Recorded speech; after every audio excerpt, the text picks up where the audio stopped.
Hello everyone! How y'all doing today? You know, Liz dude, Faith, it's good to see y'all. Welcome back. And welcome to more AC Mirage! Hey yo, Space Nerd. It's good to see you as well. You started Odyssey again yesterday? Hopefully you'll finish it this time. Good choice. Alright. Whew. See you in 6 months.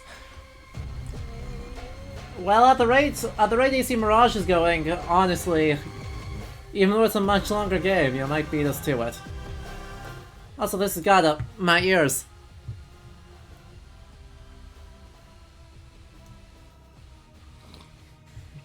Okay, well. Welcome everyone. I'm gonna take that out of my ear so I can actually hear myself think. As much as I love this music, it is very, very loud right now. Hello, Vesperiden. It's good to see you. Whew. So, here's the plan. We're doing more AC Mirage, because it turns out we did a mega weekend where I streamed for 5 days straight. Thursday, Friday, Saturday, Sunday, Monday. For a total of 25 hours of streaming. And somehow, someway, make it make sense, we got through half of a game that everyone was saying takes about 20 hours to beat. So I'm on track for a 50-hour playthrough of a 20-hour game.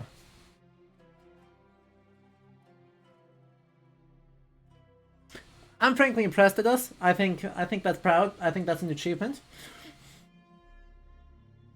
Cookbook was worth it though. I've got great news for you. I've still got the cookbook up. You'll be lurking? Oh yeah, people say AC Mirage is only 20 hours. Yeah, turns out if you actually play the game instead of reading cookbooks while the game is running, it makes it way faster. Truly a staggering bit of knowledge. No one could have predicted this. But yeah, so the plan today is that we're going to pretend to do the main story. And by pretend to do the main story, I mean continue to run around looking for all the historical codex entries instead of doing the main story. It's a very particular brand of streaming, right? Very particular brand of historical content that we've got going here at Lido History, and it is lots of reading and very little stabbing people.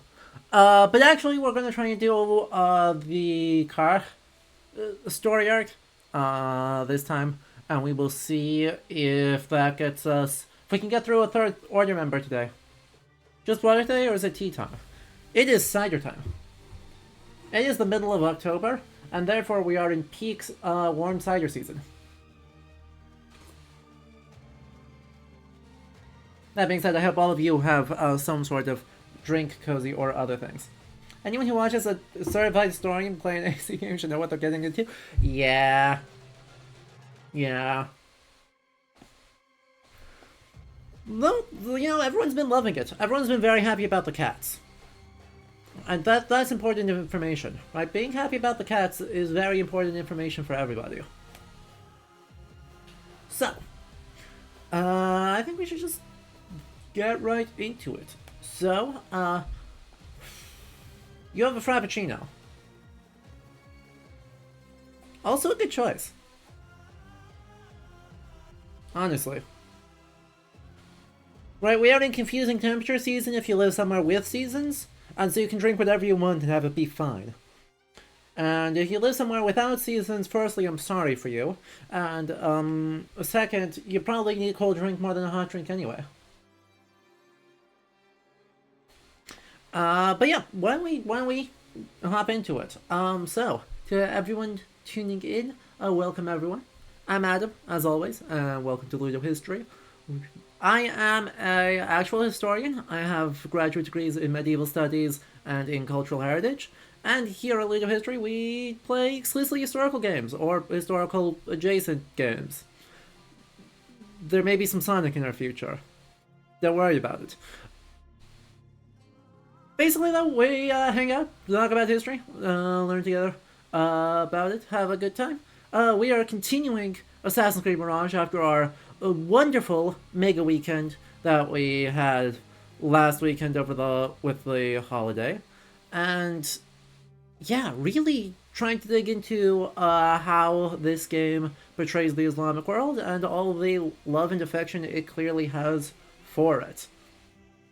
If you enjoy this, of course, make sure you hit the follow button and say hello in chat, because we appreciate having you around and it's more fun live. And if you want to support the channel more, you can head over, you can either subscribe here on Twitch, or you can head over to patreon.com/ludohistory, where for as little as $2 a month you get access to some extra bonus perks, and can make me play games. So we'll have Dragon Age Origins coming up soon as our somewhat historical games, selected by wonderful patrons, and our Sonic and the Black Knight later. Yeah, don't worry about it. Super historical, we promise. This is what Patreon is for. But yes, without further ado, Dragon Age Origins will be fun. Without further ado, though, why don't we hop into more Assassin's Creed Mirage and take a look at more of this amazingly beautiful city.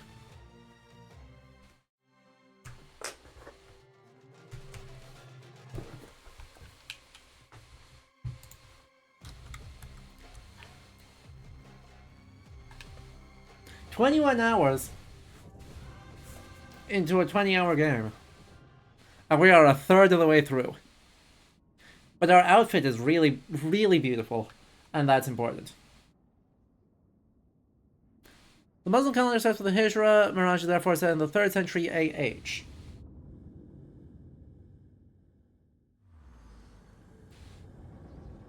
Yes.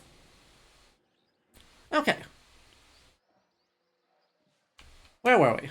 Last time, we finished up here in Al Abbasiyah. Like, we have basically done everything of note here except maybe some outfits. We have, like, one more artifact to get up here, but I don't know where it is. And otherwise we're done with it. I think that leaves us with Karkh, which has quite a few extra.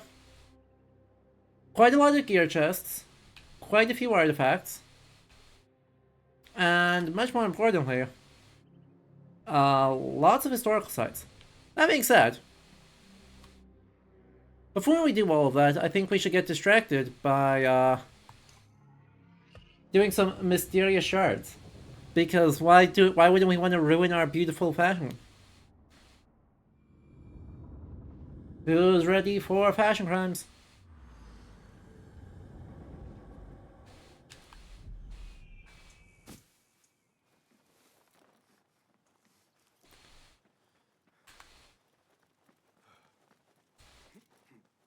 You wish to see the magical shinies?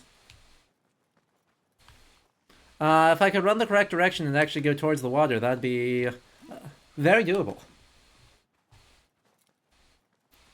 We've actually got a decent number of investigations right now, so we should be able to do some of that with that extremely prominent secret entrance way down there.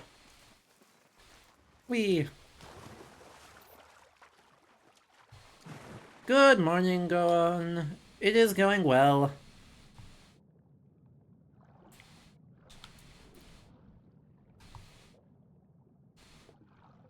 Yay, Isu nonsense.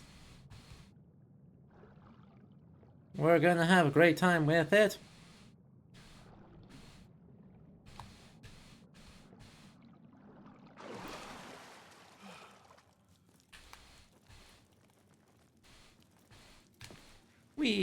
Okay.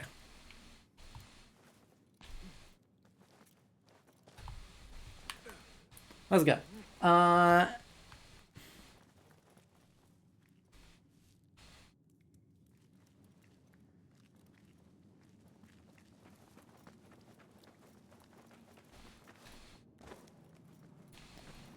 We go under here, and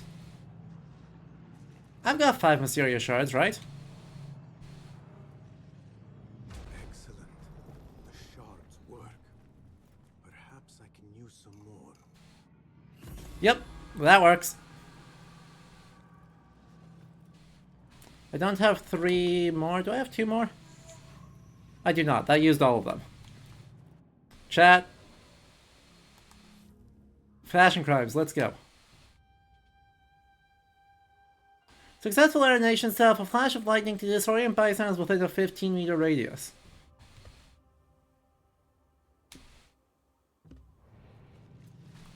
Yep. Stealth.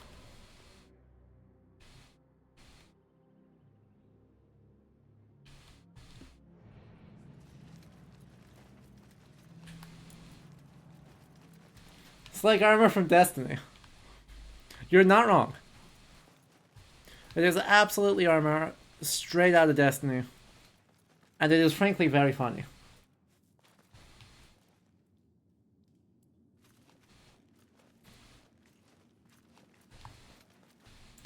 Honestly, as far as it goes, it's one of the better looking Isu sets I think I've seen in the whole franchise.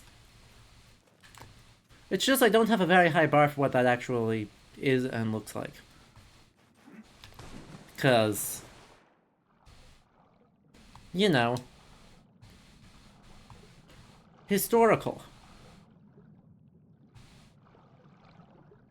It's better than the Assassin's Creed 4 Mayan magnet armor? Yeah. Yeah.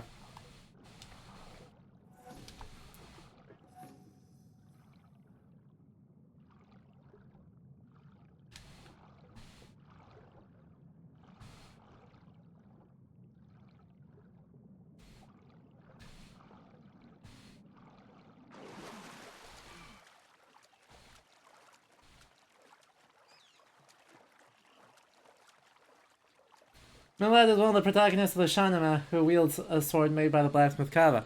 Okay, that's actually quite nice.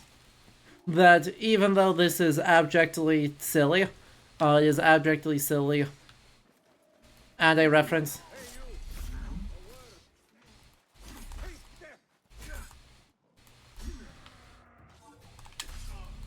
Ow. Abjectly silly, but also part of something. We need more workers at the southern site, stop the excavations, etc., etc. The members of the Fahabin have already unearthed the shards. I should keep an eye out for them.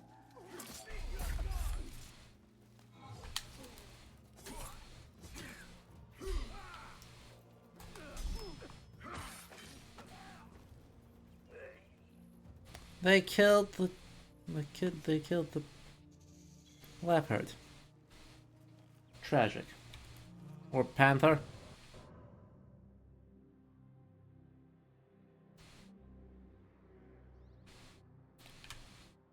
Fast travel unavailable. Why is fast travel? Oh, wonder if it's just fast travel to there is unavailable.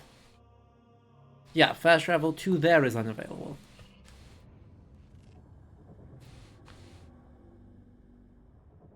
Arabic names are based on a chain of names festival for having a part of a meaning called the Khalifa Rashid. Mr. Rashid would therefore have been a terrible mistake. Thank you. Sprinting, crouching, leap backward, going down, barred door, restricted areas, Manali. Mirage is therefore, as of 2023, we are in 1445 AH. Sadly, there's no mentions of, like, you know, the Mirage. Oh, Al-Khwarizmi was a House of Wisdom mathematician best known for giving his name to the notion of algorithm. His works on Al-Jabr is a fusion of the Arabic Indian numeral system. So 3999 instead of MMMCMXCIX. Essential material, introduced to Baghdad from China and Central Asia at the end of the 8th century, cheap paper quickly replaced scholarly parchment that led to the emergence of a strong reading culture in the Abbasid Empire. I feel like we may have broken. Oh good, the 13th diplomat. Ha. In 921, Ahmad ibn Fadlan traveled from Baghdad to central Russia, where he met a mysterious northern people. He was the first Muslim scholar to make account of their strange habit of burning their dead kings in ships. You feeling okay, game? That took a really long time. You feeling okay? So they mentioned my boy. My boy Ahmed. I suppose that's a decent chance to talk about the connection between AC Mirage and AC Valhalla, which exist. The big thing, right, is, of course, this game does have mirages that can occur if you wander around deserts. Well, that's nice, but when I say the Mirage, I actually refer to something very specific, Vesper Eden. Near the end of the Prophet's life, supposedly, he was magically transported from his home base. This is shortly after conquering Mecca, so he was transported magically, or miraculously, I should say, from Mecca to Jerusalem, and there, from Jerusalem, taken up, from where the Dome of the Rock would be, taken, or currently is, it's taken up to heaven and shown a vision of the heavens. That event, right, that transportation and that vision is the Mirage. The word just means vision, so obviously it means regular mirages. But in terms of like Islamic, I guess, Islamic history and culture, it's something pretty specific and pretty important. But it's good to know that there are just regular mirages too. That's nice. Step 1. Goodbye.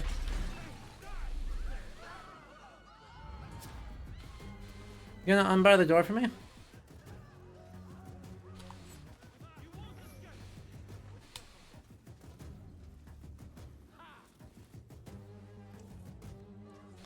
Really? That doesn't count? I can't stab you from there. Fine. You feeling okay? Is not feeling okay. Apparently, Yaqub ibn al-Layth would claim to Al-Mutaz that he recovered Kava's apron that used as a banner and believed as Zahak, the Darash Kaviani. That's super cool. So invoking Kava, who, if you said correct,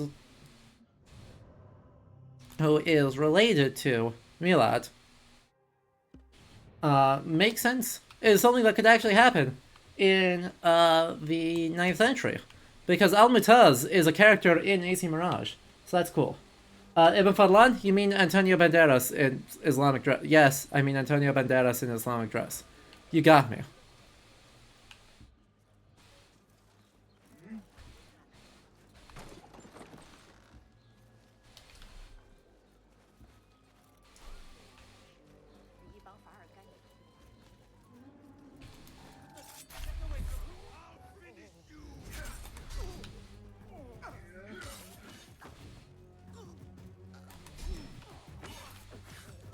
Yes.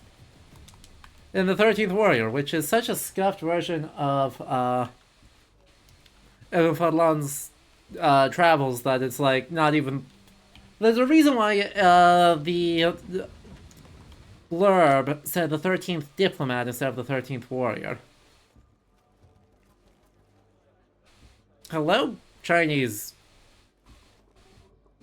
crates? What are you doing here? It's lovely to see you. I think. Okay. Sure. Rock out.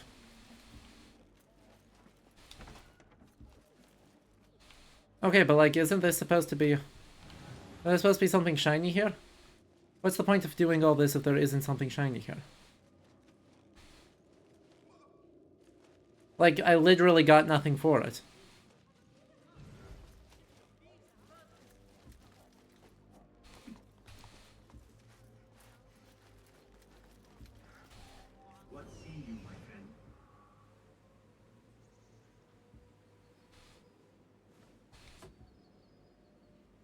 Wow, yeah, that was actually pointless.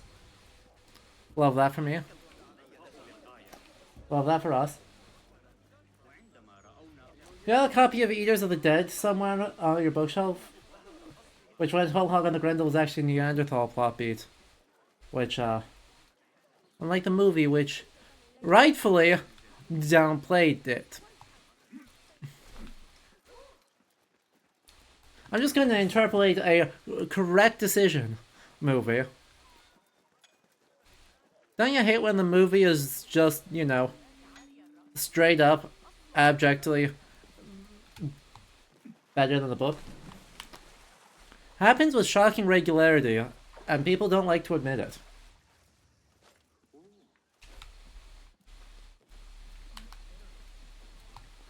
Well, you like the movie The 13th Warrior?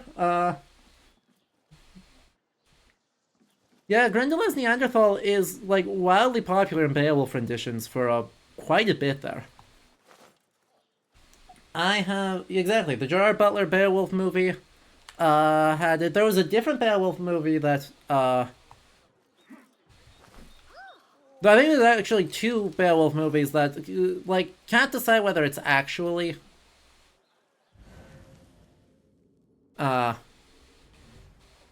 whether it is... Whether Grendel was actually a Neanderthal, but definitely we're going like, oh yeah, some sort of, not Homo sapiens hominid that looks a lot like paleo art of Neanderthals in that time period. And we won't come out and say it, but that's totally what we're basing him on. And therefore also bad. Confession, you work in tabletop RPGs, so you can never say that you prefer the Peter Jackson Lord of the Rings movies to the original novels. You shouldn't say that you prefer to that.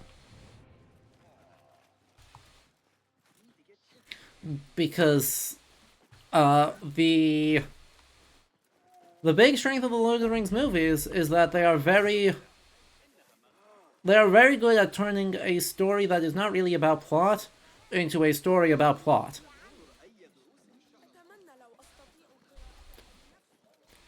But clearly, like, the plot is not the thing that Tolkien finds interesting about his own work.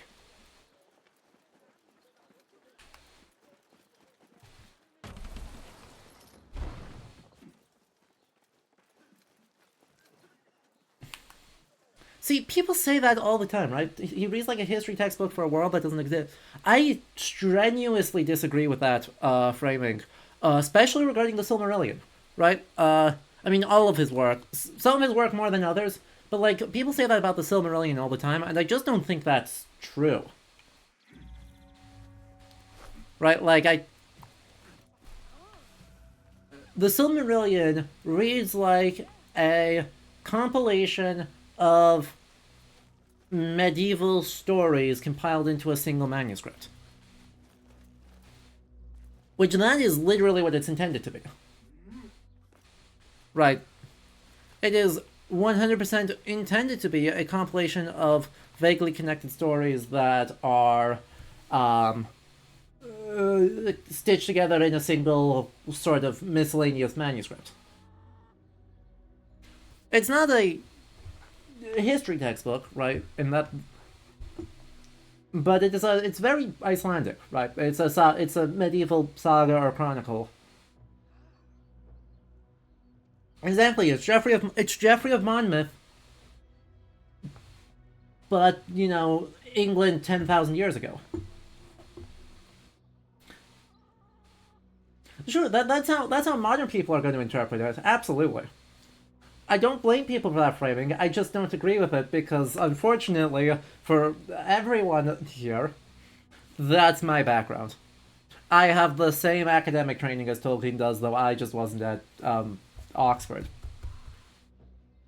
And Zaxar, thank you for the Prime sub. I'm glad you're enjoying that. Just a collection of stories about one absolute disaster of a family, what's not to love. Exactly. Anyone, if you have the time, there's a commodity of streets you should...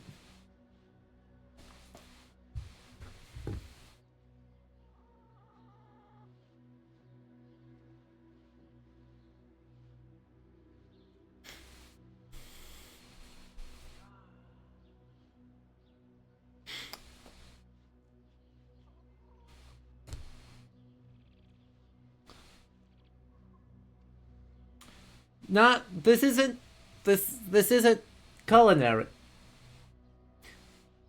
Culinary quest. Will it be a Dune reference? Only one way to find. This is not culinary. This is obviously drugs.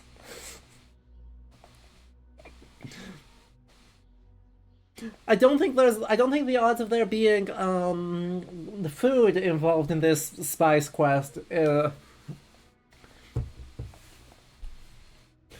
I don't. I mean, it does say the spice stall at the bazaar, but I really think that's what we call the drugs. Basim, over here. Actually, we look really sick when we're not wearing our hood. Shorter than I remembered, Basim. And you still have not grown a single digit, Rebecca. Hey, now it might be coffee. Not here as enemies. No, but we never held back on the training ground. Roshan tells me you are local here. In a manner of speaking, I lived here a time before I left for Anbar. The blue on that outfit, unironically, is really good. The rich wipe their shit with the clothes of the poor. In-game audio needs to be louder. We can fix that. It is your Karkh no longer. Rebecca has Hi, why are you opening? Goodbye. stronger than usual. Rumors of harassment from officials, and goods being controlled and seized. We think someone here has a hold over the district. Let me guess. The Order. A grand auction is happening. The Dairat al-Mal. An annual show of silk robes That's just comparing a their camel. golden spoons. No surprise, but this event is invite only. There is a high chance one of our targets will attend. So, gain entry into the auction and find the one behind this. Mumtaz, you catch on quick. Finding it hard to keep up? There might be clues if we trace trouble to the root. I can show you where they are brewing. Join me outside when you're ready. Can you link some? Hello? Can you link some of your papers in here? People wanting to read them? I'm not gonna link them here, If you have but the if time to you link join the in here, then I Discord suggest you check and the remind me, I am happy to send you copies of a couple of them. One of them just got published. My second big one just got published. So at this point, I think I am clear to share the proof copy of it with people. But yeah, send me a message or let me know over in the Discord, and we can do that because they're both about Scandinavia or like meta theory. So can't quite pull them up. And I don't have a link conveniently on hand, but I am happy to share them after stream. Anyway, Rebecca, my dear sister in Smithia, a comrade in Constantinople had the novel idea of using 2 hidden blades, 1 for each arm. He was so excited about the prospect that he instantly meant losing a second figure. She says the dual blades have worked wonders for him. Perhaps something to consider at the element branch? May your forge forever sing your Byzantine brother in arms. What a good set of swords. I mean, okay, these two are slightly silly. I'm pretty sure I've seen some with this, like this is actually a style. But I love these. Oh, interesting. That's a concave blade. That's interesting. I love this one. That's a beautiful, beautiful shamshir. You see, you missed getting the Eastern. We got the outfit first. I could have gone the sword and the knife, or the outfit, and I went for the outfit first. Hey guys, how are you doing? Peter, you also missed that it's another Shahnameh reference. For whatever reason, our outfit is just from the Shahnameh, supposedly, kind of. Okay, no, we still have 1 mysterious shard, so we're only 1 away from getting another thing. The challenge. So our enigmas are here.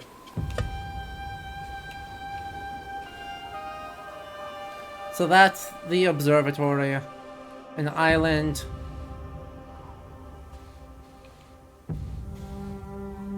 So that's the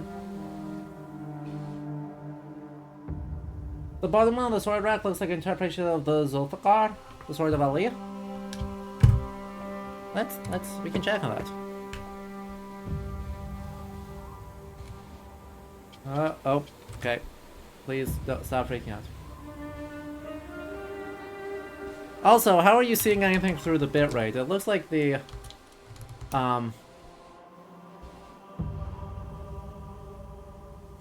okay. It's a Pakistani frigate, which is not super helpful.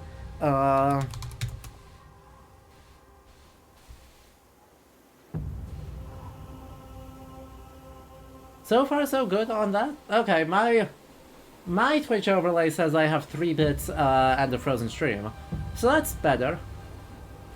Oh yeah. Oh yeah, that looks.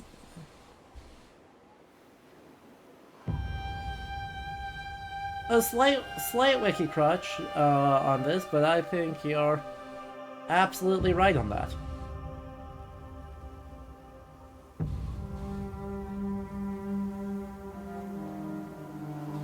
These are very funny. I enjoy all these different renditions deeply. But hang on, I'm getting a little bit stuck in my computer being slow. Hey, that worked. Voila.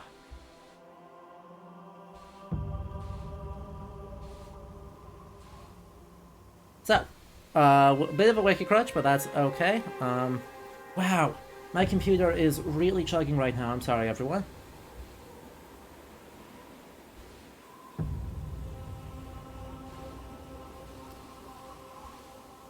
The Sword of Ali ibn Abi Talib, so the final Rashidun Caliph, and the leader of one of the factions of the first Great Civil War that brings the Umayyads to power. So you have something like that, or you have one like this, where it's just fully, hi, what if your sword is 2 swords? Have a V. An early 19th century Ottoman flag depicting the Zulfikar. You've got a sword with a very ornate crossguard, and then it just goes in 2. Interesting.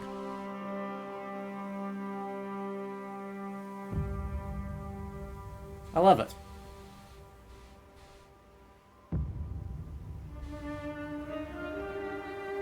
Okay, let's go. I think that is a very reasonable interpretation for what they're trying to do with that, or that they're using a museum piece that is itself a sort of ceremonial or primarily ornamental rendition of the same. Hello. Nice to see you.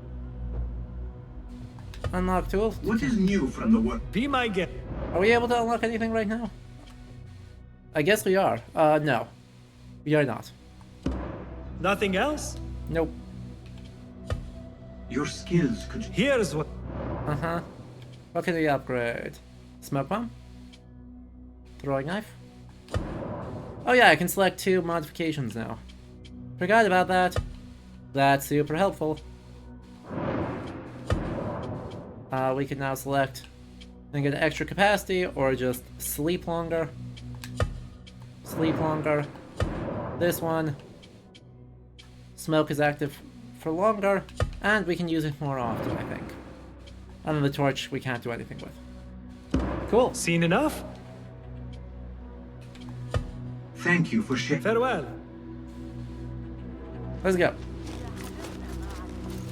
Unless if there's, you know, useful anything.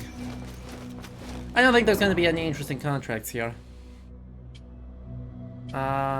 Any weapons or armor? Nope. There's an upgrade schematic, but that's about it. So, no exciting contracts. Master. Are you ready, Basim? Karkh awaits. Not yet. Time continues to... Okay, but what if I head over here instead? Spy stall in the bazaar.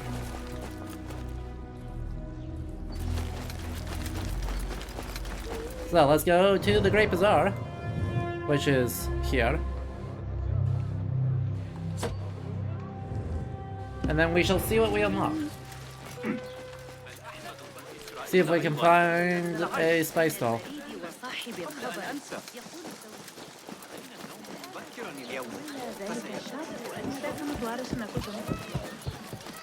Okay. Anyway, what were we talking about?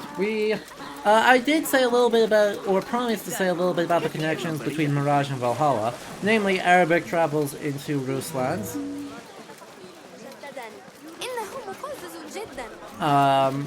Or fully into Scandinavia. Because while they mention Ibn Fadlan as probably our most detailed, he's hardly the only Arabic trader, traveler, diplomat to head all the way to Scandinavia, and the reverse is true as well. Right, we know just in general that there ends up being a lot of... Oh, it just worked. Okay.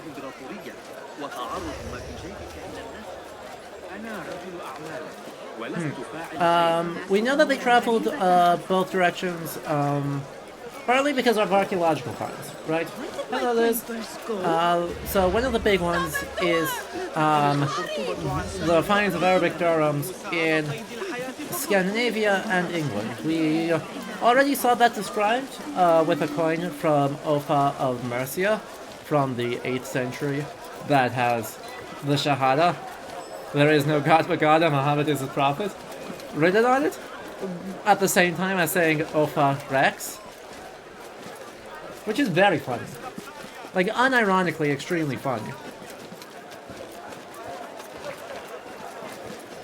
But we also have tons of hordes of Arabic dirhams found in Scandinavia. So it's something like 10,000 dirhams traveled through the Rus site of Lake Ladoga in modern Russia. And from there were disseminated to Karkh and to the rest of the Scandinavian world. Which is great. But they also have written accounts. There's 3 main ones from the early Middle Ages, the Viking Age itself. So we have Al-Ghazali, who traveled through Dublin. We have Al-Qartushi, who traveled through Central Europe. And we have Ibn Fadlan, who traveled through along the Volga River to Ruslands. Ibn Fadlan is far and away probably our most detailed and the internet's favorite, because he writes like a really compelling modern ethnographer does. It's actually very impressive. He is very interested in their language and customs. He's got stripes. Look at it, it's a little tiger.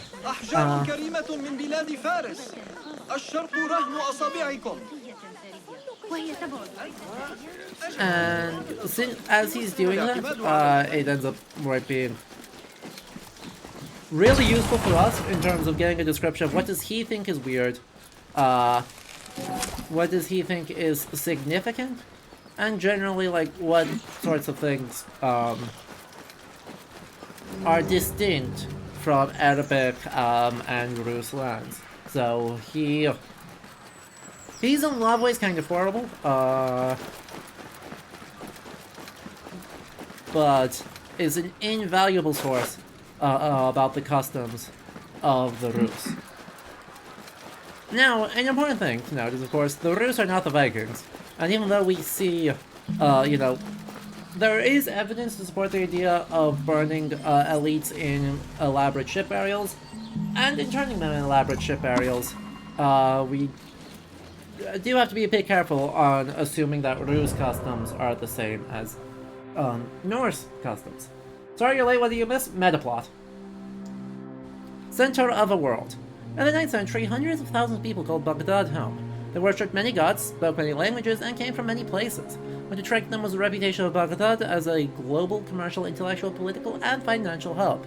The city was linked to various regions and other cities around the world through a network of maritime and land routes known as the Silk Road. Chinese merchants would reach Baghdad's port through the Indian Ocean and the Tigris River and meet Byzantine monks, Andalusian intellectuals, and Scandinavian adventurers coming from the Mediterranean Sea through the Euphrates. What attracted them was the splendor and fame of the Abbasid capital and its court. Fueled by the resources of the vast empire brought to the city by the centralized caliphal administration, the city could buy any exotic products bought to Baghdad and patronize production of incredibly delicate crafts that the rich all over the world coveted.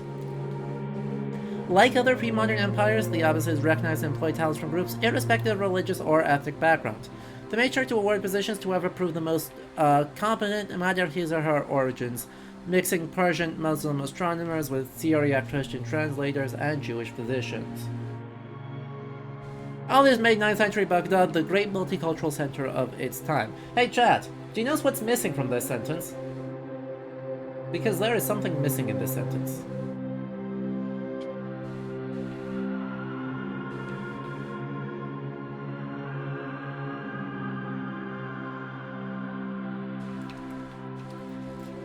The Zoroastrians, Central Asian animists, Buddhists. No, we've got Jewish physicians.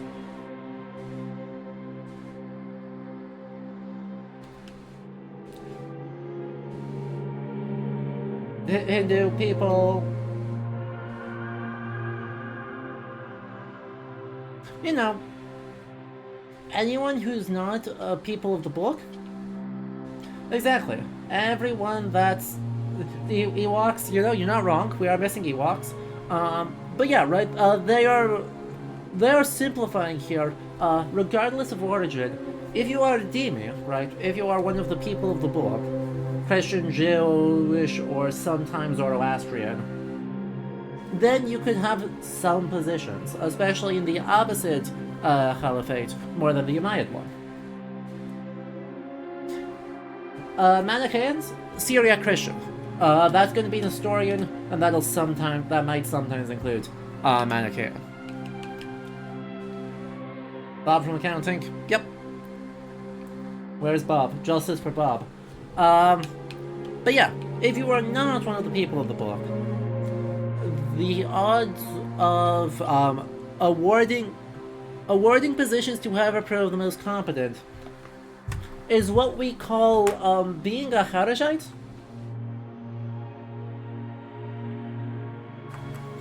And that's what we call, actually even the Kharijites aren't about that. But they are accidentally doing a Kharijism. So, right, the Abbasid Caliphate, right, would award, you know, grants, sponsorships, contracts to anyone and everyone. Didn't matter of your origin, what you could do. High-ranking political positions, somewhat more restricted. There's obviously exceptions of this. People from enslaved backgrounds, people who do not speak Arabic as their first language, people from no wealthy backgrounds, achieving high praise, high fame, etc. The gatekeeper for the Bab al-Nubi in the 10th century is a great example of this. So, we do see some of this. This isn't inaccurate. But, if you are Sudanese or Zanj, the odds of you getting a contract are low. Especially if you haven't converted to Islam yet. If you are non-military, Turkish or Outer Mongolian, the odds of you getting a contract are low. If you are a random porter of no particularly important background living in Karkh, unless if someone decides to visit good grace upon you and give you lots of wealth and prestige, the odds of you impressing people and getting a contract are low. Realistically, right, the Abbasid Caliphate really seems to have a lot of, not quite oligarchic, but certainly familiar tendencies for us in the 21st century, of the concentrations of wealth certainly increase access to positions to a rather notable extent. And so the meritocracy that exists in theory, and that the Book of 1001 Nights wants to exist, doesn't seem to actually exist so much in practice. You see a lot of siblings receiving appointments. You see a lot of people within individual families receiving the same appointments. And the rejection of that, right? The idea that anyone, regardless of origin, as long as they were Muslim and espoused the proper virtues of Muslim piety, could be given even the Khalifa position, is a Kharijite. It is a third sect of Islam that is basically non-existent, right, negligible these days, but that in the 9th century is a massive thorn in the side. And so Ali ibn Muhammad, someone from this game, is preaching that sort of radical, really anti-Khalifa, anti-dynastic rhetoric, and that's what gets him kicked out, causing him to flee to Basra and start the Zanj Rebellion. Because that's, like, that level of meritocracy is a political threat. Yeah, and Arcanist has given a bit more detail on the other two main voyages. Al-Tartushi, Sephardi merchant from Cordoba, whose work is translated into, or exists in Arabic copies from the 13th and 14th century, gives a very brief description of Haythabu, and says that they're fire-worshipping and practice infanticide, and then leaves. And then Abu Zakaria Yahya al-Ghazali went on a diplomatic mission to Scandinavia via Ireland, in which he beat all the Irish poets at their own games, and beat all the Irish leaders at chess, and had very long and totally pious and not at all sexual conversations with the Queen of Ireland. And then continued on to the rest of Scandinavia. Yeah. Al-Ghazali is a wild source. Like the report is only like the entire thing is like really only like 12-15 pages long.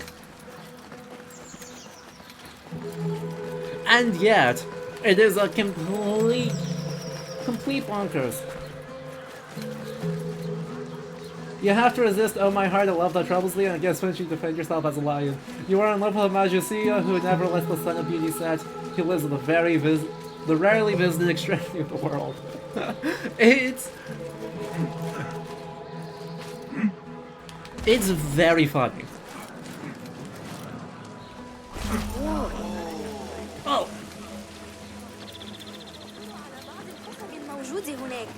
النظرية الفلكية الجديدة التي أنقذها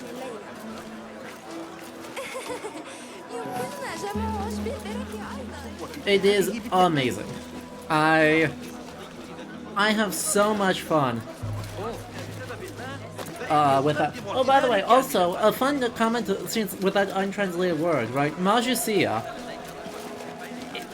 Would that actually, right? We've mentioned this before, but it bears mentioning again. Majus is the word for a Zoroastrian priest.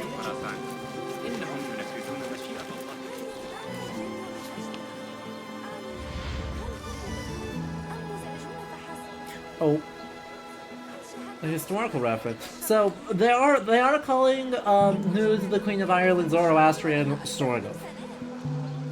It's a generic word for pagan, especially Northern European pagan, by the 10th century. But it is just a heads up, especially with Al-Tartushi saying that they worship fire. He does seem to be just repeating that they're saying that they're Zoroastrian, which is very, very funny. Anyway, historical reference. Brothers, the yoke of a false Khalifa will not be endured. Abu Abdallah al-Mutaz is his father's rightful heir. Are you dogs to bay without biting? The time draws near to cast down the pretender and help al-Mutawakkil's son reclaim his stolen throne from his cousin, who was appointed by the Turkish military that killed al-Mutawakkil. Just a heads up. We really don't get a lot of mentions of that and what that's like. We just are like, oh yeah. Alan Tartucci, observing a blot. Probably not even observing a blot, given how much Scandinavian sources are, given how much Scandinavian sources, are emphasize how blots are supposed to be like interior, shut out to outsiders, during the blot the doors are closed, all of that. Probably didn't even see a blot and was just like, the vibes are Zoroastrian, don't worry about it. Anyway, X-Files theme plays. على ذكر الحديث عن الأشياء حول البلدة.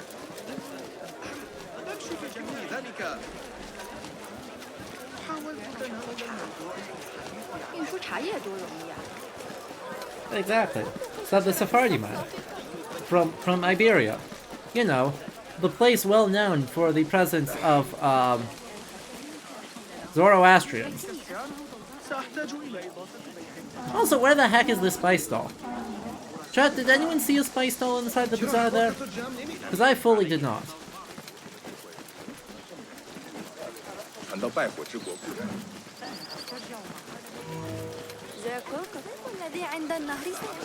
Which there should be. I saw mangoes, I just didn't see spices. I see paper and paper and paper. And books. And paper and books.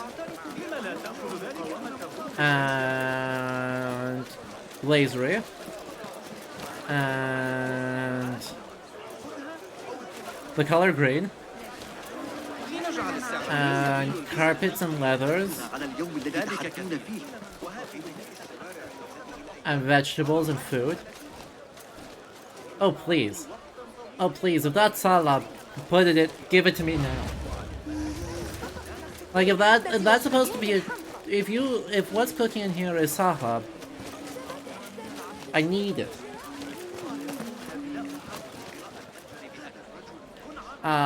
Sandals.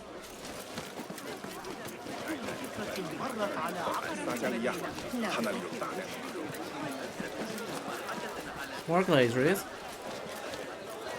More to the color green. I'm going back the way I came. I go this way. Carpets. More carpets.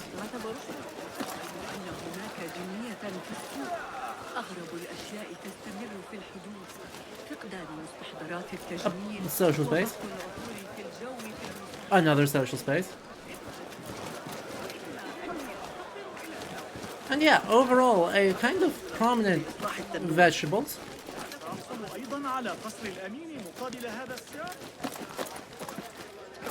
Bricks in various colors. Fruits. Restricted area. Found it. I have found the problem.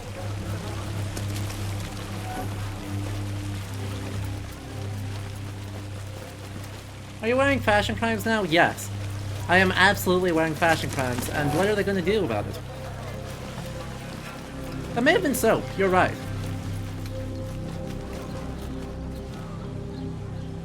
Why is this area restricted? Go somewhere else. Actually, real question, why is this area restricted like that?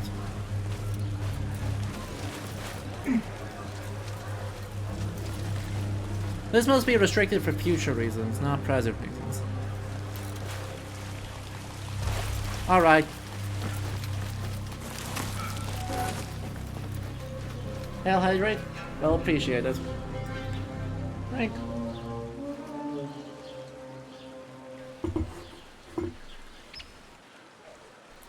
Don't worry about it.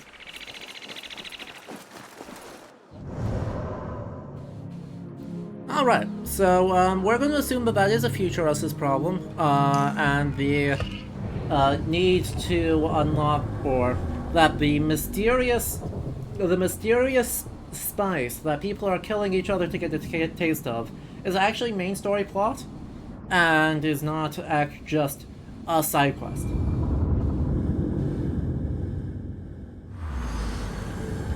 I was hoping it was just a side quest, because then I wouldn't have to deal with it.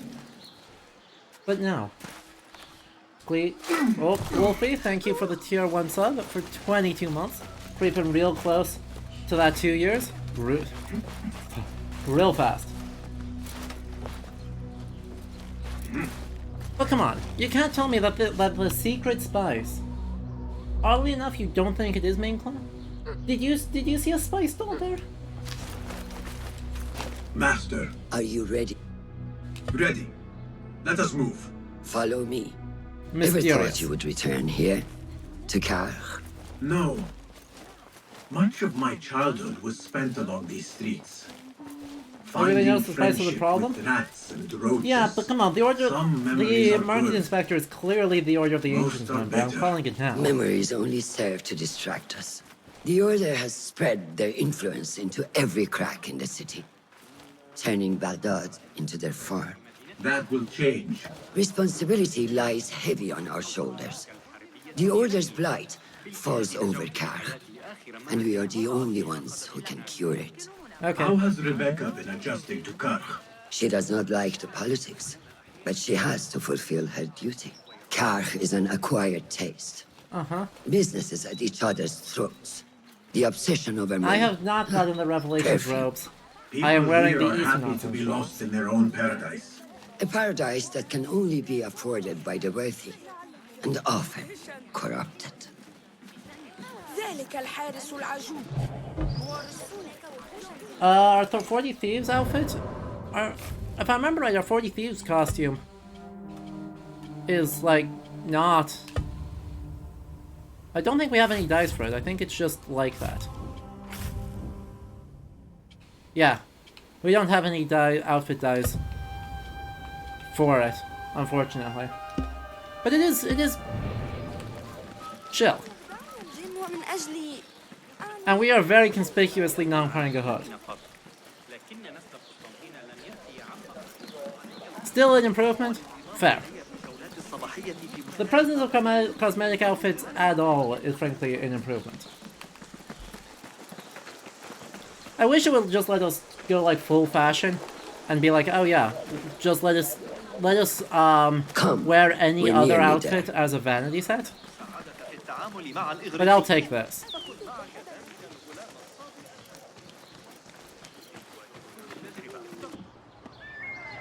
Hooray.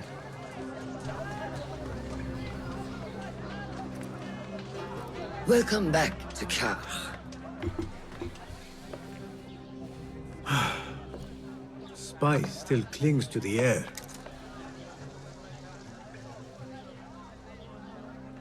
What was it like? The first time you took a Oh, life? just gonna...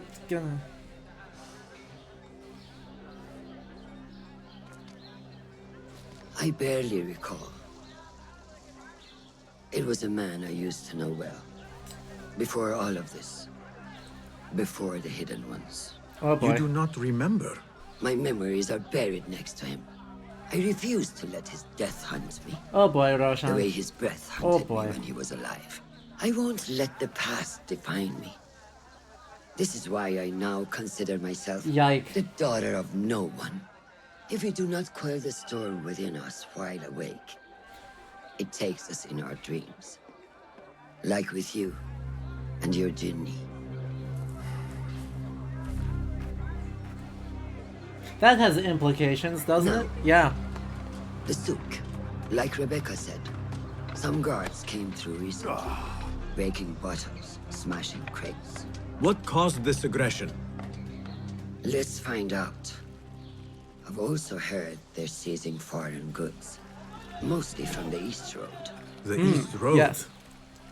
I believe I know someone who can help. It has been an age. Hopefully he is still around.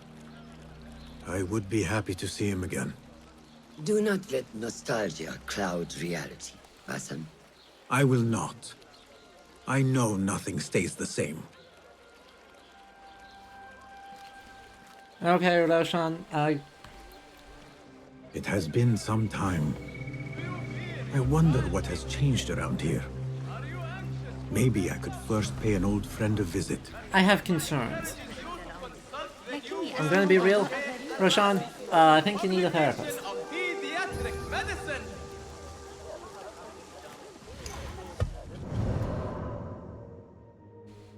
I only have one skill point. Okay. Like, good that you're at peace, question mark? But also therapy. To instruct their children in proper religious observance. Do you want your child to know the Quran? Please. A lot of it. Don't all assassins need that? It does feel like that's kind of part of the chimkin. Trust me, my rugs from Tooth are the best in Baghdad. Ooh. I will even give you, and only you, the deal of a lifetime. 1 rug a month for 12 months, or for 8 bags of coin. Why would they need As- all those rugs? Come on, friend. For the sake of our friendship. We only just met. Well, that was the most Islamic soup merchant thing I've ever heard. Here, have a completely unnecessary subscription deal. And then call them best friends. They nailed it. No comments. Okay, that's the politics one. مدير الكفر وليس عالما سيئا لكنه ليس حياديا. Investigation. Oh yeah, we got a lot of stabbing to do, huh? And stabbed. Ding.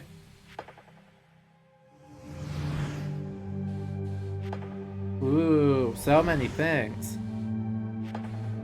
Ooh. An old friend. يكرهني مثلا. A person tripped. Lots of people tripping around here. حول صغار الجن لأريفتهم. Shockingly calm.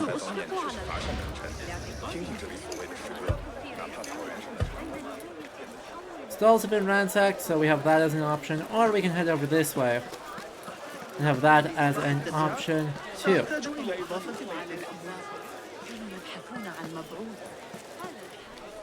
Apparently that's not a real door. المناظر من أعلى الطرق والقنوات الأنيقة. I assume you saw the Twitter post about how they do make people pray in the direction of Mecca? Yes, I did see that. You reported my crate of beautiful leaves. I know it. What fresh brew do you have for me today, Kong? No brew until Luca returns my crate. But if you have come to buy tea, I have many recommendations. Kong, it is me, Basim. 你是谁啊? Oh, Basim? I am not an idiot. Everyone claims to be someone I know. Answer me this. what's tea the did confirmation my that he's Basim Chinese? like? I was speaking modern Mandarin. Ginger with some turmeric. Wrong. Basim does not like tea.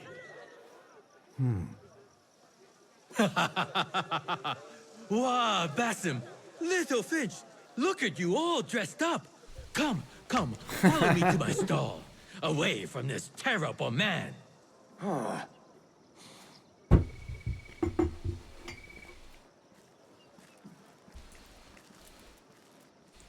Tea. So, little Finch, what have you been up to, huh? So many years. Just here and there. I had to leave Baghdad for a while. Ah, youth. What about yourself, Kong? What have you been doing these years? Doing what I do best, making coin. Although with I feel like some he'd make a very difficulty interesting of brew late. of tea. I agree. The guards are on high alert, and that Greek merchant has taken it so in his Luca is stride Greek. to report me That makes at sense. every chance. I know it in my ripe old bones that he waits for me to die of starvation, or worse, go out of business. Ah, but here you are, little Finch. Remember the dazzling duo we used to be? How about helping a friend out for old times? Yeah. Ah, just like old times. But I need to speak with you after this.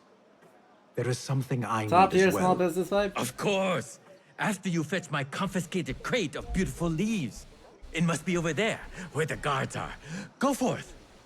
Helpful. Fine. But I have something to ask of you after this. Yes, of course. Uh-huh. Tea. The Kong skeleton's still out here selling tea? True. Almost certainly. Gonna come back from the undead just to keep selling tea. You were summoned by the tea? Well, that is as it should be. Ah, yes. Security. Ah! So that explains the area that I already... This must be Kong's crate of tea leaves. Looks like this crate is still intact. Kong will be pleased. That explains it. Main story quest. I was like, why is there Chinese crates of presumably tea? And the answer is because there should be tea, because we are fetching tea. You haven't had tea yet today? You gotta fix that. Then again, I haven't actually had tea today either. Praise be to you, little Finch. Where shall I put it? Come, put it here. Alright, but that's one of 2 crates. So, like, what else do you need? Ooh. I don't need this note while I'm out. No, this Luke is a no-good lying thieving Greek and everything is his fault. He is likely the reason I am not here. He is the reason why Karkh will have no more quality tea. We still rats who procure goods by personal means need to stick together. I'm pointing to that cheese-smelling little shite. He must be jealous of me. Bassam delivers once again. Many thanks, little Finch. Where are these from? India? No! This is all the way from China. Dali, my hometown, produces the best leaves. I also import leaves from India and even Persia. Moving up in the world, Kong. Karkh first, then the world. I am now selling my goods at the grand auction. Have you heard of it? The Da'irat al-Mal. Yes, I am trying to get in. Why? What kind of business are you doing, little Well, Finch? you don't want to Why part not this business. share it with me? We work so well together. The kind of business that could get you into big trouble. Do you think you can help me get into the auction? What would be happening in China around this time? Mid-9th Always with the century. secrets. But do not play around, huh? Should be pretty Karkh stable, is actually. much more dangerous now than I before. don't know that there's anything The like auction super is dramatic. very happening. exclusive. It is not easy to get in. I can help you, little Finch. But first, I have a request. Another one? See there? Blocked. The guards are stopping everything that comes in from the road and river. It is as if they are taking orders from someone higher up. These days, they do not even accept my bribes. Wow. You know things are bad when you Be can't. looking for something. An object, or... Some stupid nonsense. I do not know. But they spoil my business. That I do know. Now, I just sell dumb leaf water. I hear that they keep the items in the harbor master's guarded warehouse, somewhere east of here. Let me guess. Travesty, You right? want me to help you free your wares in exchange for entry into the auction. The warehouse is decorated with banners versus leaf water. around some cranes. My items for entry into the auction. Sound like a good deal? Sounds like a deal. Somebody watched Last Airbender? Yes. I think that is actually... you, Kong's friend. I What? may have something you would be interested in. Come closer. What can I do for you? This is about what I can do for you. Did Kong ask you to enter a warehouse? Just say what you have to say. That Kong is always trying his luck. Well, it's his lucky day because I happen to know where it is. All I need is something in return. Everyone needs something. Tell me what you know. Follow the road, cross the bridge on the right. You'll see the warehouse on your left, past the river. That narrows it down. Thank you. Neat. Anti-T gang is at work here. We must do something about this. Unfortunately, I think we shall do something about this after a brief ad break. We try and do these, every hour-ish. Just gives everyone a chance to stand up and stretch. So I encourage you all to do that. If you have not made tea yet, go make tea. And then when we come back, we'll talk more about Karkh. And, I don't know, whatever. The Fentanyl Karkh is actually very interesting. I'll pull up something in the break, here on the city, on the city, and we can look at it together. Cool, so don't go anywhere. We'll be back very soon.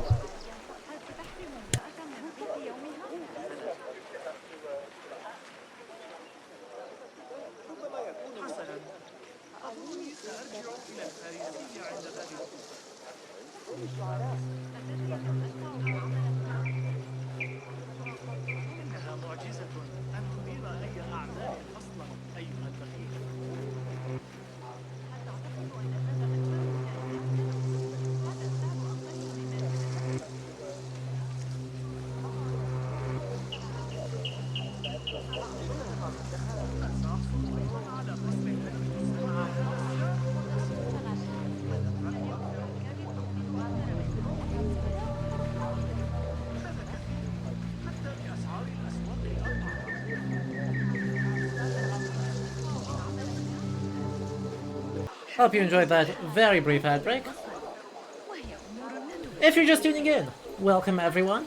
Welcome to Little History. As always, I'm Adam, and we are playing Assassin's Creed Mirage, which continues to be lovely.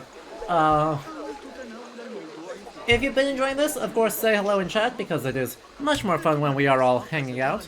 And if you want to support the channel, make sure you hit the follow button to be notified for all the historical game content that we do around here. And consider helping support the channel by subscribing or by heading over to patreon.com/LudoHistory, where for as little as $2 a month you can access some exclusive perks. Anyway, we're going to start off with here by pulling up Getting Distracted from the game by some religious history. So let me switch us over to some music instead of just random voices. And let me pull it up. We're not going to go through this whole article because it's 51 pages long, but I do want to do this. Favorite tea? Ooh, favorite tea is tough. I just ran out of a lovely apricot ginger black tea, but I just finished it. Which makes it tough to say that... I mean, I guess it's an evidence that it's good. But it's gone, so I can't have more of it yet. I can't get more until Christmas, probably.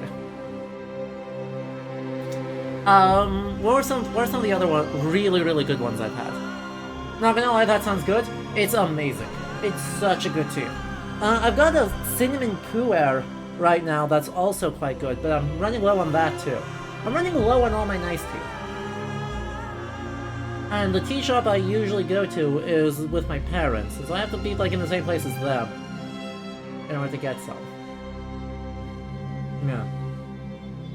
There's also a honey tea that I've had that's really good. Like a black tea that's infused with honey. It's very sweet. You like cinnamon apple tea? That's a good tea. That's a nice delicate tea, right? Really, I just like... I tend to lean black. I tend to lean towards black tea. Though I will drink almost anything. If it's tea, I'll drink it. But not... For the most part, I think, kind of the lighter, more... Yeah, I guess like some of the more brighter, slightly more acidic, black teas or what I tend to go for, instead of like really dark smoky things. Or I don't know, like something like an Earl Grey is fine if you don't oversteep it, but it's very easy to burn. You've taken to making chai? Chai is also very good. Heavily spiced is very good. It discussed tea flavors on top. It's only something to me. Let's see what I've got. Let's see what teas I've got. I've got cider right now, which is different, but related. Hang on, let's see if there's any good ones that I've still got left.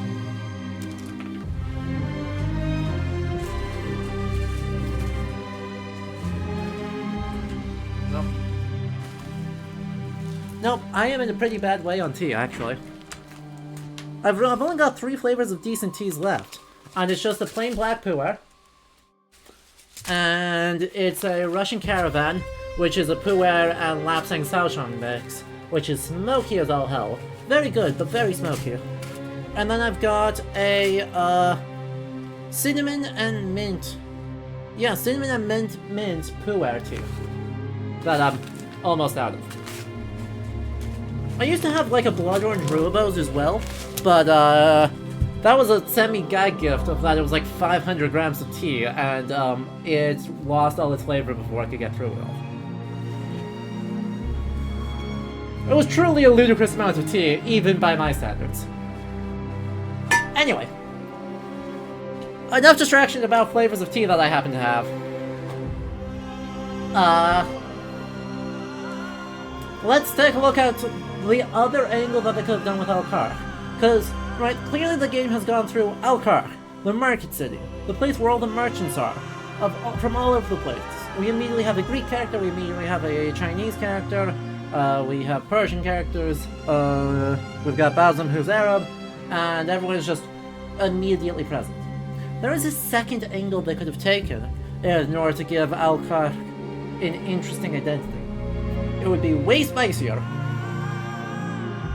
It would be way spicier. Probably get them in trouble. But they could have done it. This is from 2019 by Nasma Negas. Karkh. Oh, come on. Okay, I need to get to my mouse, switch to my mouse again, because, yeah, no.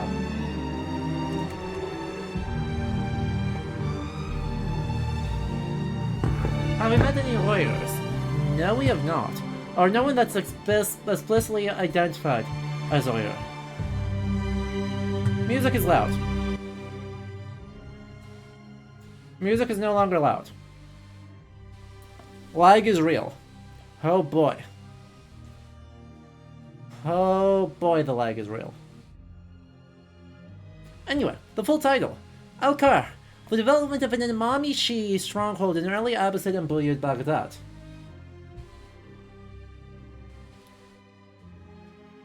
Following the foundation of Baghdad by Khalif al-Mansur in 762, the neighborhood of Karkh attracted many Imami scholars, becoming the center of the Imami Wikala, the network of deputies of the Imam, in the late 9th century, right in the period of the game.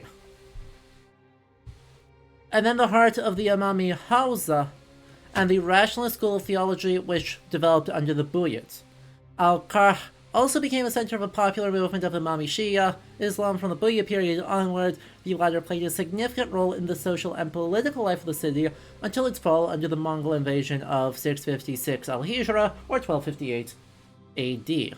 From the point of view of the microhistory, this article investigates the incubation of the Imami Shi'i movement in this suburban area of the city, bringing together topography and social history from medieval geography manuals, historical chronicles, local histories, biographical dictionaries, poetry, and travelers' accounts. More than a quarter, Karkh acted as a city within Baghdad. Repeatedly destroyed and burnt down, its history shed light on the urban life in the Abbasid capital and the development of Imami Shi'ism during this formative period.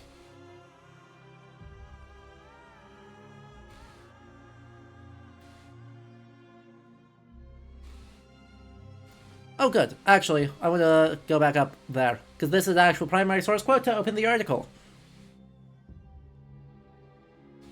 Ahmad ibn Muhammad ibn Yahya al-Attar narrated from his father, from Muhammad ibn Ahmad, from Muhammad ibn Mehran, from his uncle Ahmad ibn Zakaria, that Al-Rida Ali ibn Musa, died at 18, asked me, "Where's your house in Baghdad?" I said, Karkh. He said, "That is the safest of places."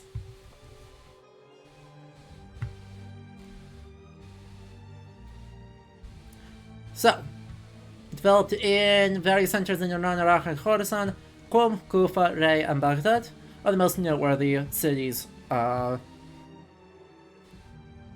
yes, Karkh predicted several advantages for the Shia movement. Not only was it conveniently located on the road to Kufa, a Shia stronghold, but it's the most vibrant commercial center of the city, attracting many visitors. So I'm assuming this is actually very important. As a source for the game, because this is a pretty well-known book overall.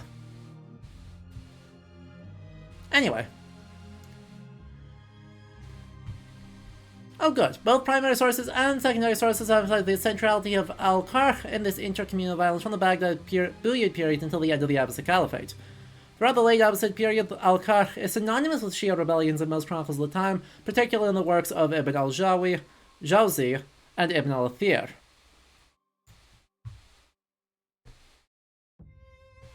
Yeah. This is an extremely long article. It is 51 pages long, plus a title page. So, we're not going to go through all of it. But, it is pretty notable that, basically, to summarize what it's saying, Karkh starts off as like a fortified pre-Islamic city, like it's kind of re-fortified shortly after the foundation of the Round City.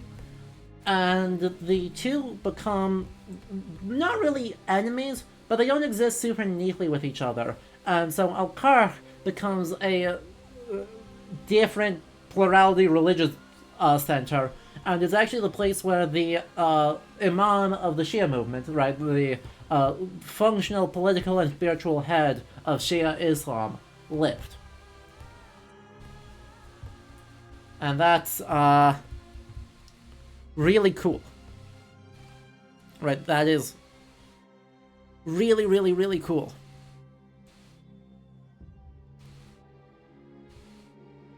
So yeah, Karkh is incredibly populous, and there's no corridor that's bigger and more splendid than Karkh. Except maybe the Round City. But, okay, a surface area of 10 kilometers north to south and 6 across. So, looking at like, what, 60 square kilometers? And a population of several 100,000 people. So that's pretty cool. And Ibn Hawqal also describes the city as heavily populated with considerable commerce. Yeah. So, this is a fascinating article. I highly recommend it, and it is accessible on JSTOR with just a personal account. So, you can just look it up and enjoy. Obviously, this is not going to be, oh, actually, let's do one more section here. Karkh became home to most of Baghdad's workforce, including doctors, merchants, building, textile, paper, leather workers from Khorasan, Persia, Iraq, Syria, and Egypt. Many of these workers formed a large urban proletariat, often known for its early activism against richer merchants, which is quoting from Kennedy and Levy. Levy speaks of a large Persian migration from Khorasan to Baghdad under al-Mansur's reign, composed of pilgrims and merchants. One instance of the early opposition between higher class merchants and the urban poor took place during the civil war and siege of Karkh by al-Ma'mun's forces in about 815. While the urban proletariat took up arms to defend the city against al-Ma'mun in defense of al-Amin, the upper class of merchants reacted by drafting a letter to al-Ma'mun when faced with the possibility of retaliation by al-Ma'mun's advancing forces. See the Tarikh al-Tabari and Hugh Kennedy's early Abbasid Caliphate. Was there not an attempt to reunite the two sects? At this point, wasn't it mostly a dynastic dispute? No. At this point, that ship has long sailed.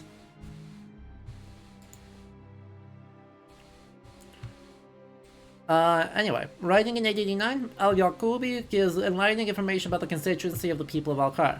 By the Rabi concession, which is in western Karkh, houses house merchants and mixed population of all origins, especially Khorasanis spelling various kinds of merchants. Non-Arab groups were the majority of the population. Al-Yaqubi specifically mentions a few houses inhabited by Arabs in the middle of the areas and concessions described. Despite Persians, a large number of Kufans settled in Karkh due to the proximity of this area to the rest of Kufa and to the markets. Significant number of people with the Nisba al-Kufi owned property in Karkh, and the courtyard of street named after them called the Dar al-Kufiyya. Abu Nuwas praised the delights of Karkh in one of his poems about a pilgrimage, is where Baghdad's strangers gather. For me, they are not strangers. So this gives a really nice view of our primary source material on Karkh. That being said, the Shia population, right, ends up being a political nuisance even as early as the 9th century, though not as bad as it is later.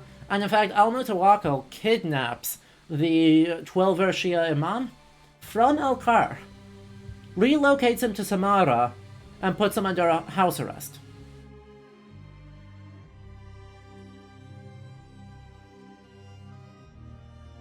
So, you know, they aren't good. Like, this is a very deep-seated dispute, and basically at the core of the dispute, right, the reason why you can't just have the heirs smooch and solve it is that the Shia political claim is that every Abbasid Caliph is illegitimate. So it's not like, oh, we could just remarry the lines and then have a new legitimate Caliph. No. The entire strand is illegitimate. And it is, you know, politically necessary, but theologically incorrect to acknowledge them as legitimate at all.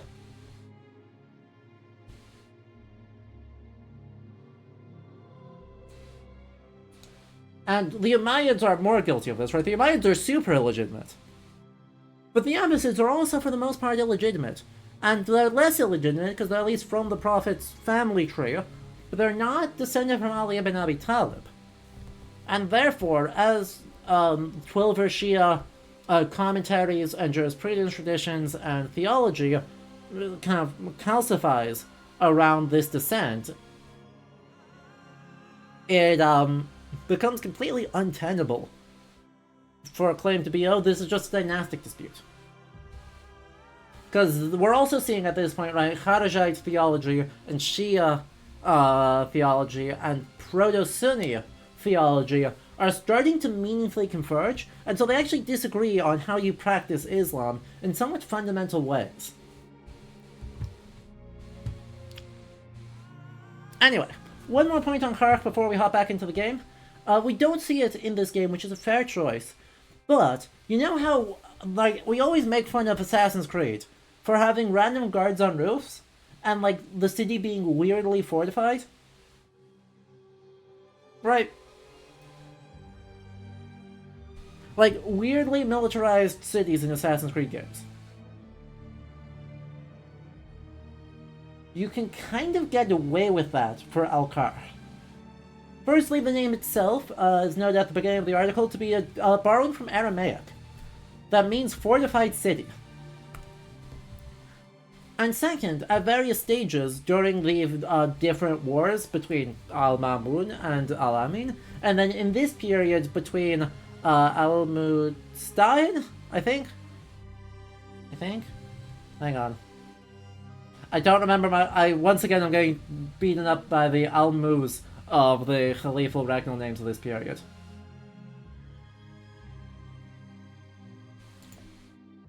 Please hold. I need to check the reference doc.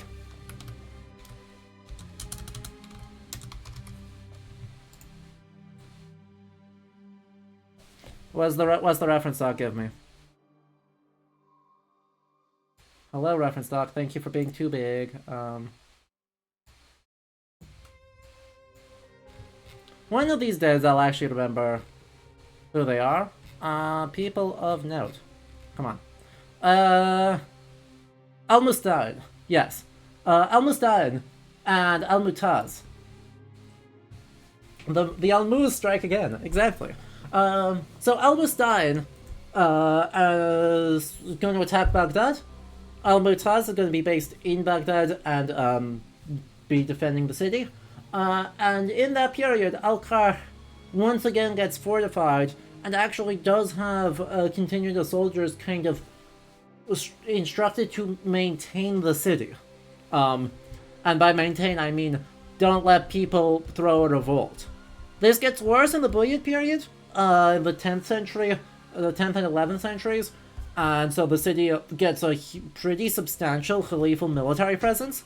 But like, if you want to do that in a game, you're like, it's actually a great city choice to do it, and it's funny to me that in one of the ways that they're changing the structure of Assassin's Creed to make the city feel more lived in and less like a stealth game, right? Less like a, oh, you have to defend the whole city's on high alert, there's guards on the rooftops. If you make yourself a nuisance, that can happen. But because they're moving away from that, in some ways they're being less accurate for this particular city at this particular moment. And that's very deeply funny to me, and I just wanted to acknowledge that.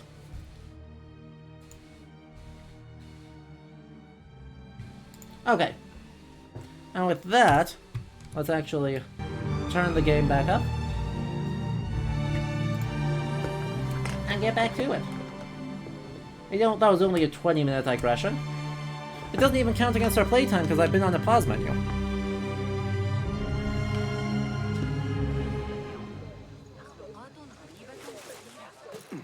Okay. Now, it's in the east. Across the river, somewhere over there. Duly noted.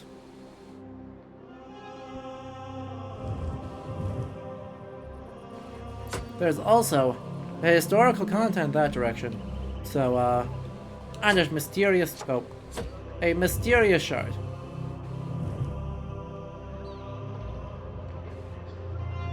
Alright. Let's go.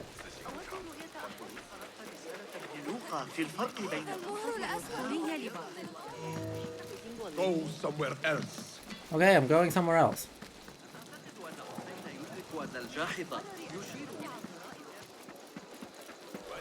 Like to the history content.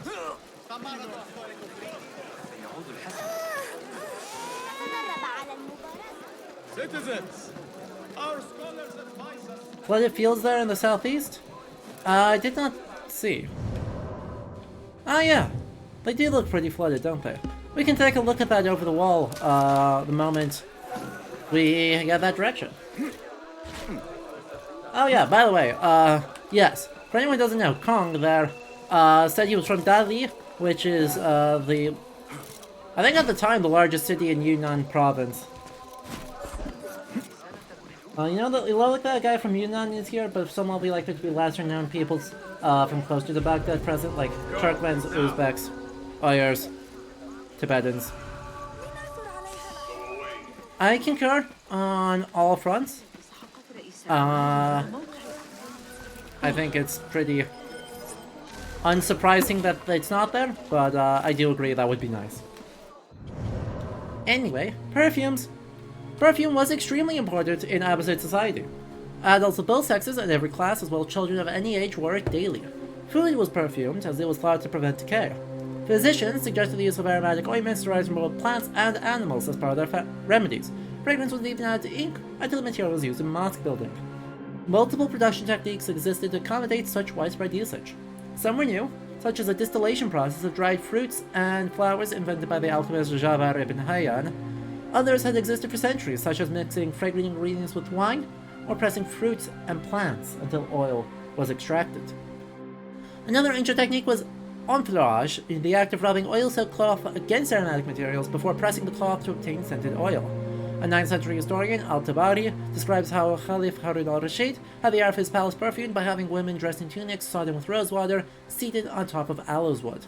Scented oil dripped from their clothes and coalesced with the wood's aroma to make the air heavy with a rich odor. Arabia had been an important producer of aromatics such as balsam and myrrh since antiquity. The widening of horizons that characterized the Abbasid period made these local products less popular than exotic fragrances brought from South and Southeast Asia. The most sought after were camphor, a bark made from, or a powder made from the bark of the camphor tree, musk, obtained from the gland of Himalayan deer, and ambergris, a substance produced in the digestive system of sperm whales. Perfume flasks from the 7th or 8th century from Syria. Look at them. Look at them. They're lovely. Those are absolutely lovely.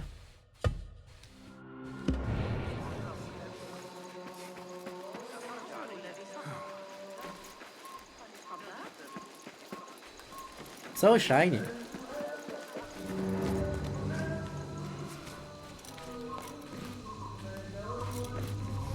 Hey, I'm just flinging myself off here. Go my knee.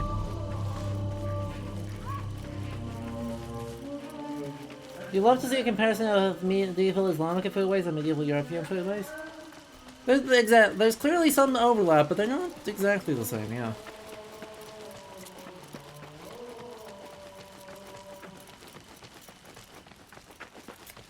I would love if there was, well, there's clearly something out there. And then several somethings down here. Well, let's get distracted. Balthazar! What have we got? By the way, rice is what we've got, for the most part. Allowood, aka Agarwood, is a weird one. It comes from a common tree species in Southeast Asia. It only forms when the tree is wounded and infected with a certain fungi. Well, that's not optimal. But yeah, I appreciate that they are acknowledging that, hey, there's rice. There's just rice. Also, if we follow this road, we should head up to Kufa.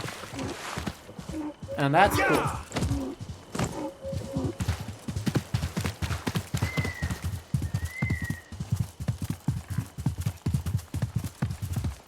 It's funny, Magistress, that you say that, because, like, that is absolutely what I would expect. If, for, like, anywhere in... If you're gonna have anywhere in China represented, and one of these southeastern China is exactly where I would expect someone to come from, because we know Guangzhou, both historically and... well, historically and through the present. I'll stick to that. But when I said present, I actually meant 19th and 20th centuries, which are not present by any competent definition of the term. Look, I'm a medieval historian. What do you want from me?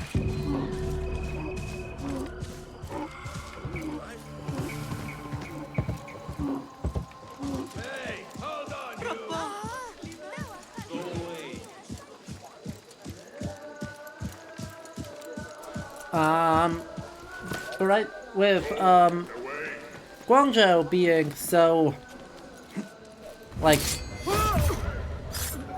now rest. So visible and important, right? Southeast China is, and so important to the trade routes. Like, we know that there are Nestorian, right, there are Nestorian and, Islamic outposts in,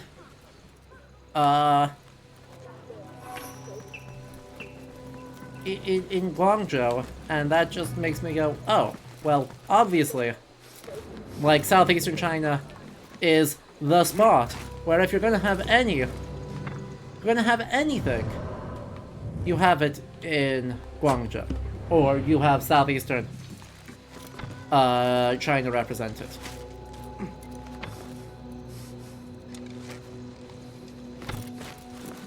Oh, that's not where I'm supposed to stand.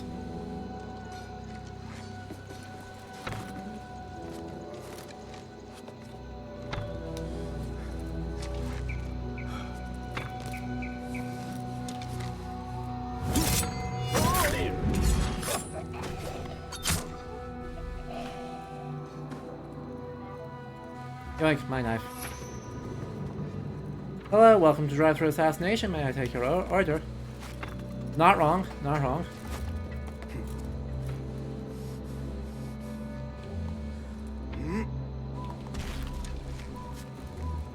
I mean, I know we'll have to come through here later, but...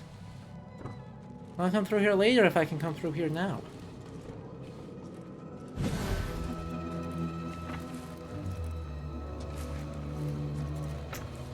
Shame.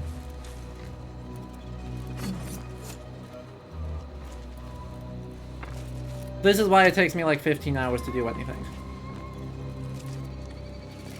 That logic right there is why it takes me so long. I'm sorry, we don't have any cheese at drive-thru assassination. We have stabbed with a throwing knife, and we have stabbed it not with not a throwing knife. That's our entire menu. We can stab you with a hidden blade, or we can stab you with a throwing knife, and that's it. There's our menu. Poison pepperoni?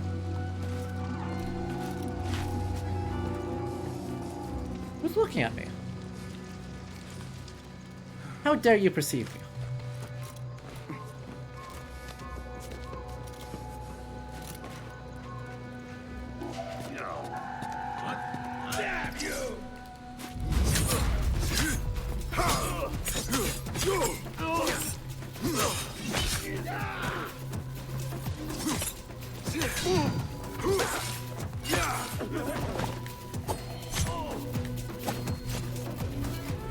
Like, just unbelievably rude.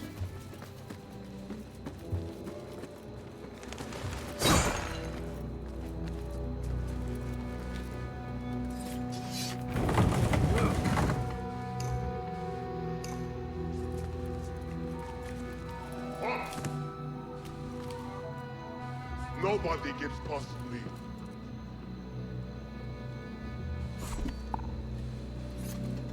Am I gonna have to fight this guy legitimately? That's tragic.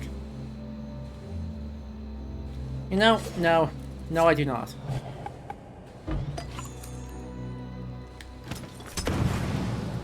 When I touch the horse on, blood will flow. Interesting technique in that one. Someone is going to pay for this. Yep, that's how I intended that to work. That's absolutely how that worked. One thing that really bugged me about that game was life expectancy really that bad that can be a video game protagonist one-person extinction level event without being noticed? Absolutely not.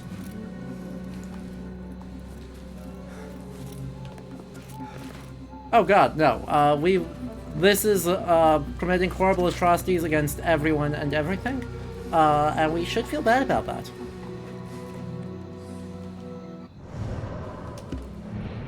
The long version is, by the way, just no, but louder.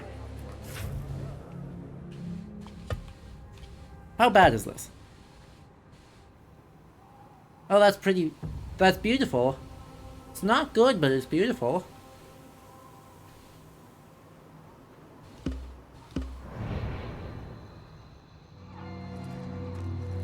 With all these doors blocked off, it seems like no one's taking fire safety seriously. Fire safety? What? What's that? Nothing here for you. What do you mean, fire safety?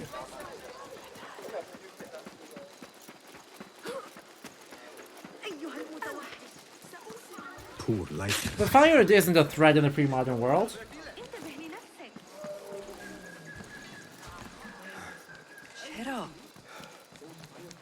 No. Isn't the most common disaster to befall any city, including Baghdad? There, one of the Thabin members.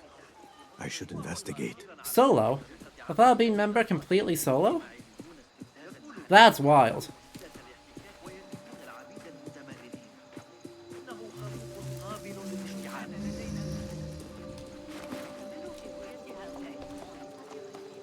You, stay there. Another shard.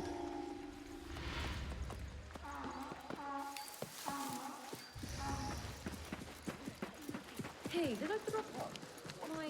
هل قرأت أحدث تعديلات ابن علي لكتاب الهند هند؟ كانت لك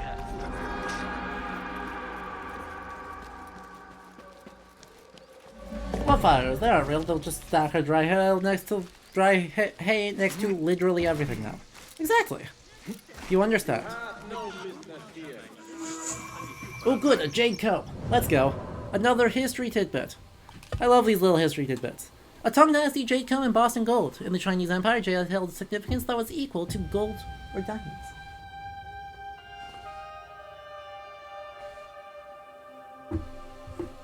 I will say, at least this would make sense for Dervish to be, like, interested in fencing. Right, there is a market, there is at least a market to get rid of this, unlike, you know, that, or this.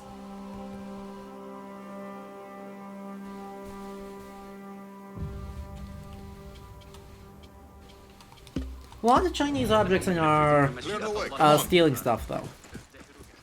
Gonna say, quite a lot of things.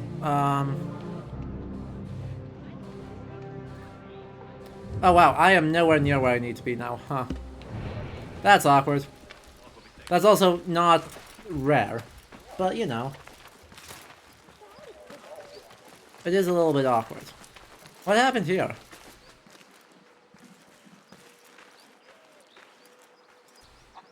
Well, that's not great. I mean, at least we acknowledge that there is a spot where people are, you know, tied up, beaten, stoned to death, etc. Because that is unfortunately a thing.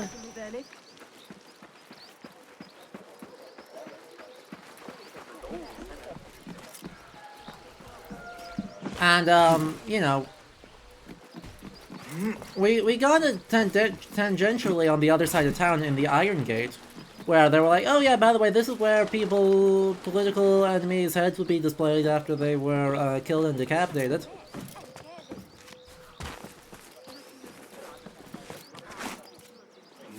And we were all like, wait, what? And they were like, don't worry about it. You won't see any of that here, don't worry. It's like, wait, no. Wait, are the cone sheath, are the teeth jade, or is it just decorated with jade? It looks like the whole thing's jade. It kind of looks like the whole thing is jade. Which would be impressive, but not unquestionably impressive. You're able to... Jade's not particularly hard, you're able to get it pretty precise. Gee, I wonder if I found it.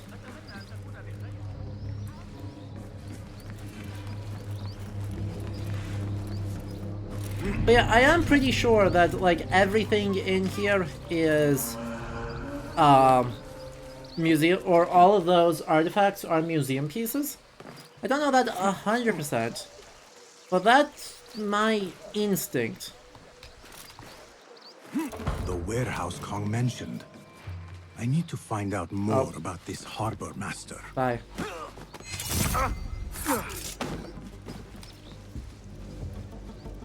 Marha, these things from the east are worth more coin than my night of work.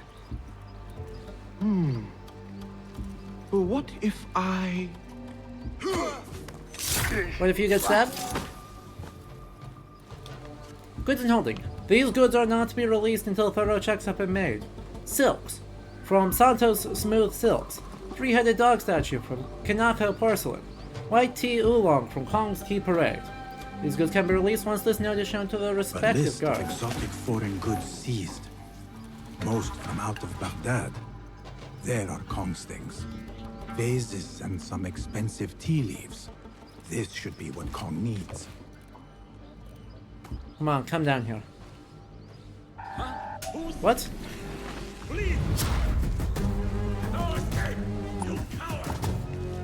Oh heck, that's incorrect. Heck.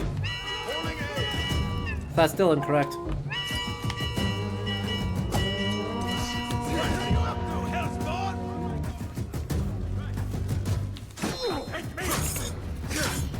Ow. Also, ow. Okay, I disagree.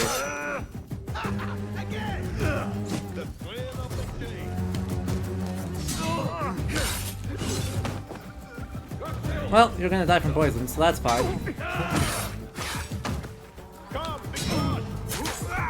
This is fine. Everything's fine. Don't worry about it. Don't worry about it.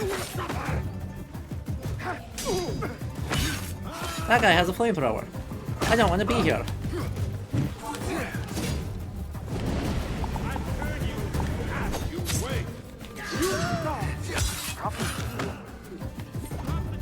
Calling backup.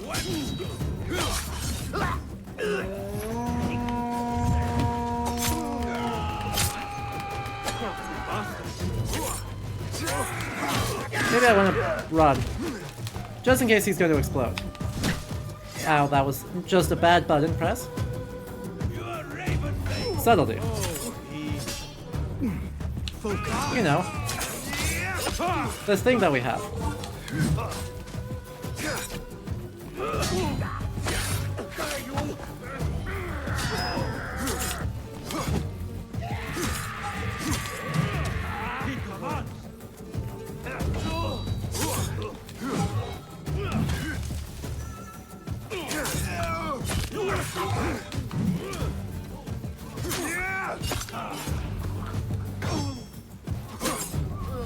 Pathetic.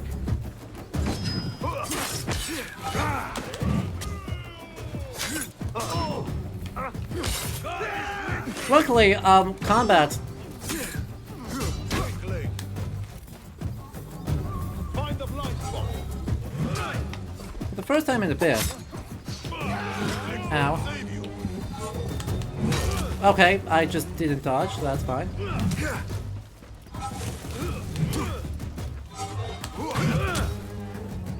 Come on, I want you to go away.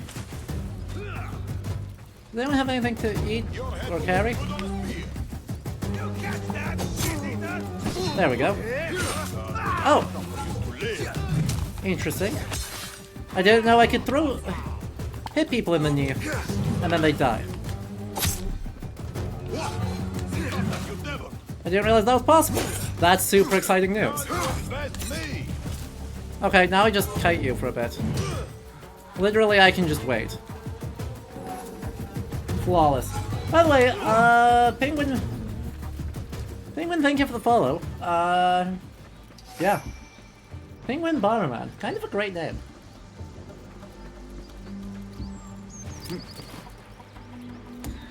So, yep. No one saw a thing. Didn't do anything illegal if there are no witnesses, right? Right.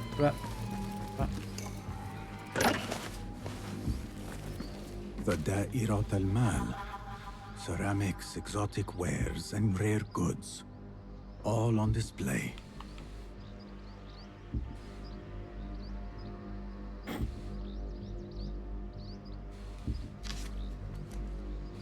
You feel even more seeing this game, people having random stuff from all over the world in their pockets. Here you are at the West German coin you pick up that you picked up off the ground here in Aotearoa. That's hilarious. I love that. I used to have Czech 50 the Coordinate piece in my wallet, just because it's a very pretty coin, and I deeply appreciate it. Also, I appreciate this. We got a beautiful lantern. We've got this wonderful carved elephant statue that, if you told me it was East African, I'd be like, sure, I believe that. And then we have a bunch of glazery, some of which is lusterware, some of which is actual porcelain. Is this why guards are stealing all the goods for the grand auction? Potentially. But they also seem to be...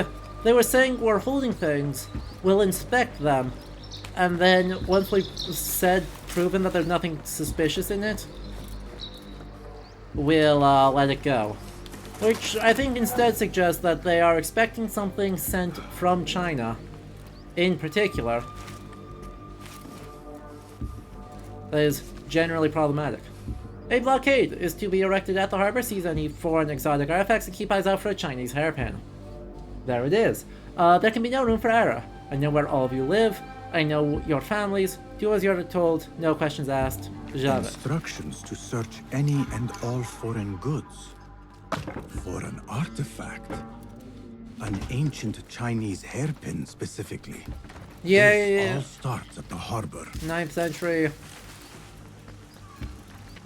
Right, super well attested 9th century antiquarianism in Baghdad. You know. Actually, there is a decent amount of antiquarianism. Like, messing around. Like, there is some genuine antiquarian interest in Baghdad in the period, but mostly in the sense of, hey, guess what? Nope. Not thinking about it. Not mentioning it. Nope. Mostly it's in the artifacts of the Prophet. I don't know if you can call that antiquarian when it's like 200 years previously, but we'll go for it. Things associated with the Prophet, obviously a big deal. And some like folklore traditions, some focus on those is so like relics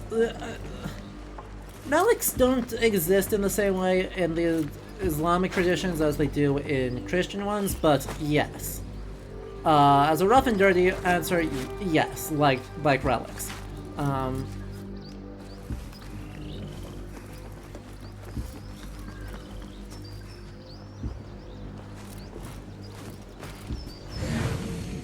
Suppose I should do this and just see what crops up, huh?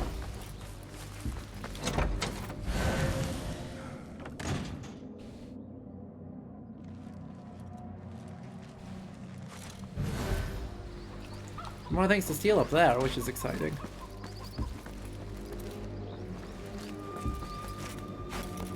Right, mostly I think of like, oh, there's a lot of history projects, right? Like, Al-Tabari's Tarikh is a history of the kings and prophets. So, this very biblicalized, yes, totally how that works. Very Quranic. I know what culture I'm speaking about, right? You there, stop.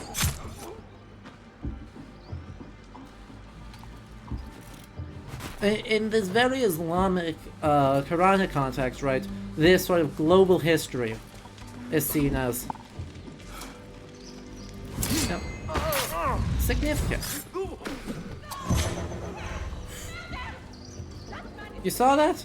Dang.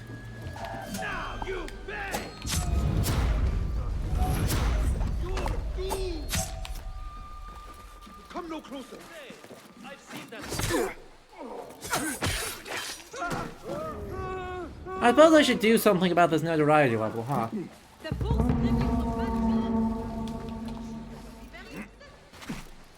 Since the whole city seems to be on wildly high alert these days.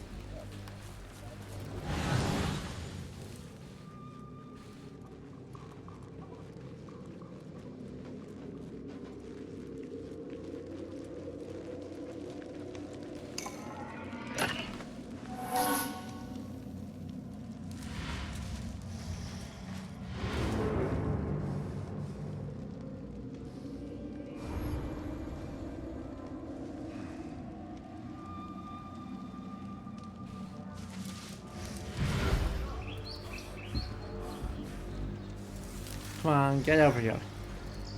I wish to stab you. I understand you are on alert, but like I wish to stab you.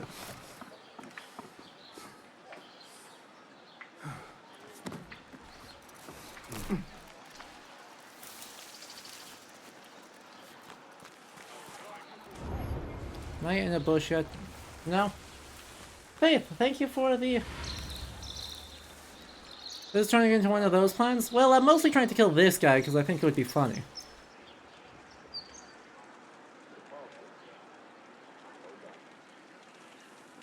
Everyone else I don't care so much about.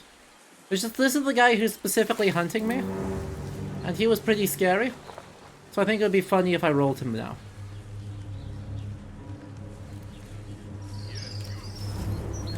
Annoyingly, he's making that more difficult than it needs to be by the virtue of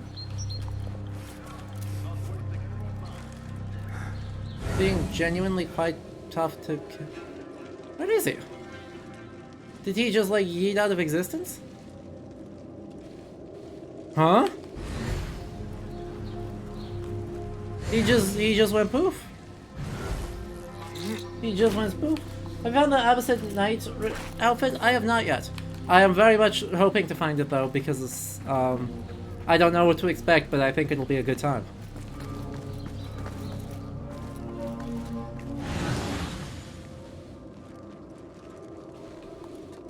I also don't know what I'm trying to find in here, though.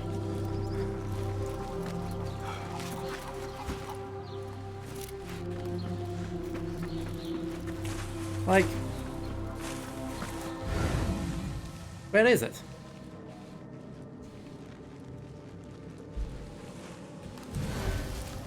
Hello, investigation area. Let us get a wider view.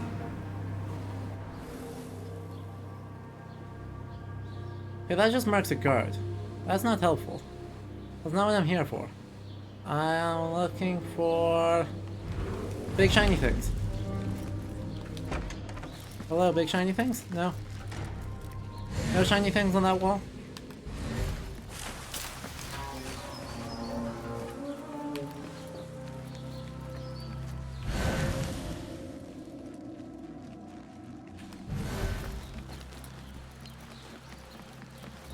How about on this floor? No? Is that a barred door or an explosive? Neither. That's a alarm wrench.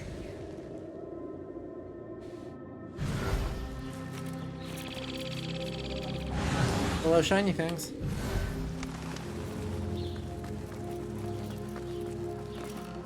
Like, there's not that many buildings, and I assumed it would be 1, 2, 3 things in 3 buildings. But I appear to be assuming wrong?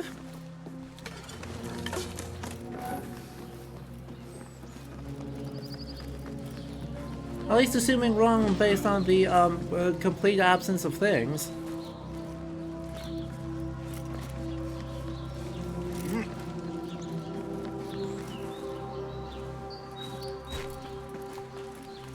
Go up there and in here, and then we use it again. Oh, we've already been here.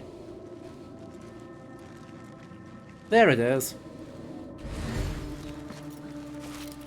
I seriously wish. Oh, it's just on a table. Alright. Oh, Kululu. I loathe mistakes. I had only one request, and somebody mentioned I'm a Sikh. You know how much I wanted the hairpin. Did I not make that clear while I spoke? I might need to have another meeting for you to understand. Now it seems I must take things into my own hands at the auction. A strongly worded letter to the harbor master. He let a hairpin slip through their fingers, and someone is not happy. There is a scent on this letter, and a familiar symbol. Al-Kululu. Looks like the harbor master is part of the order.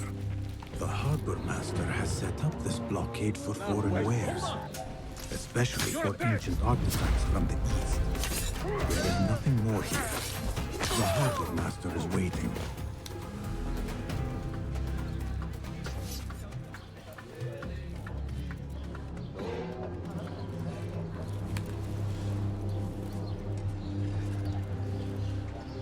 Come on, summon the scary guy.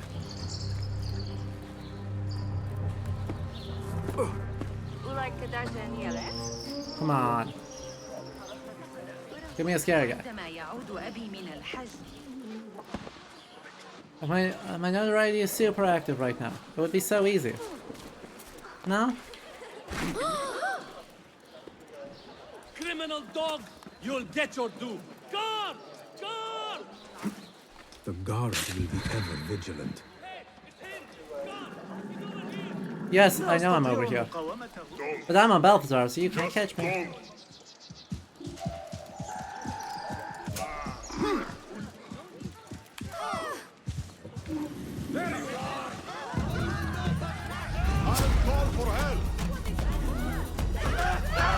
Okay, maybe you can catch me. I'm gonna be real, you might be able to catch me.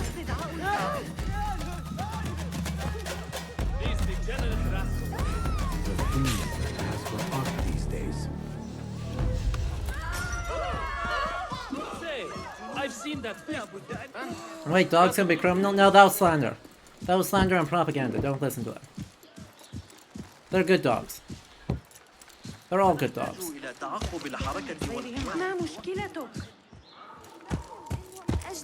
I, for one, will not judge. Karkh perhaps is an innocent man in a cruel world.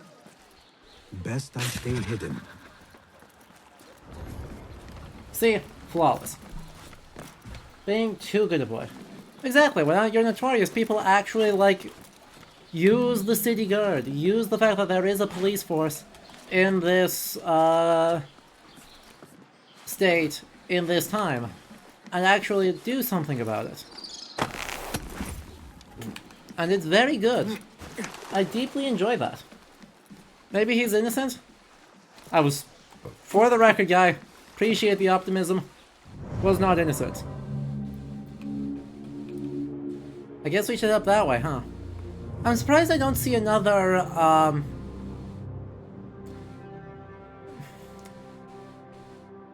yeah, I'm surprised I don't see another, vision viewpoint with how few other things I've uncovered.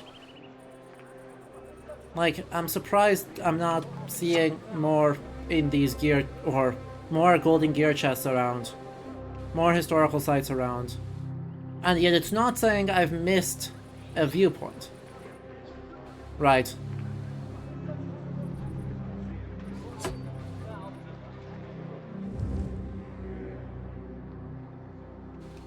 It's just like... Can you pet the animals in Odyssey? I think you can. Pretty sure you can. No? Just stab them? Well, that's no fun. That's the opposite of petting them.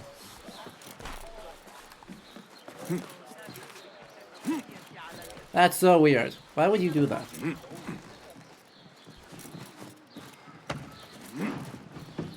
Hearken, all travelers and visitors. The Khalifa is pleased to welcome you to the city of Baghdad.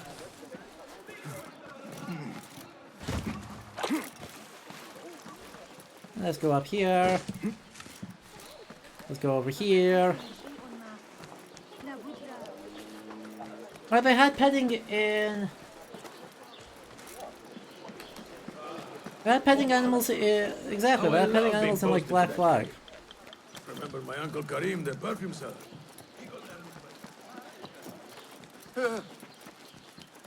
You can pet tamed animals in...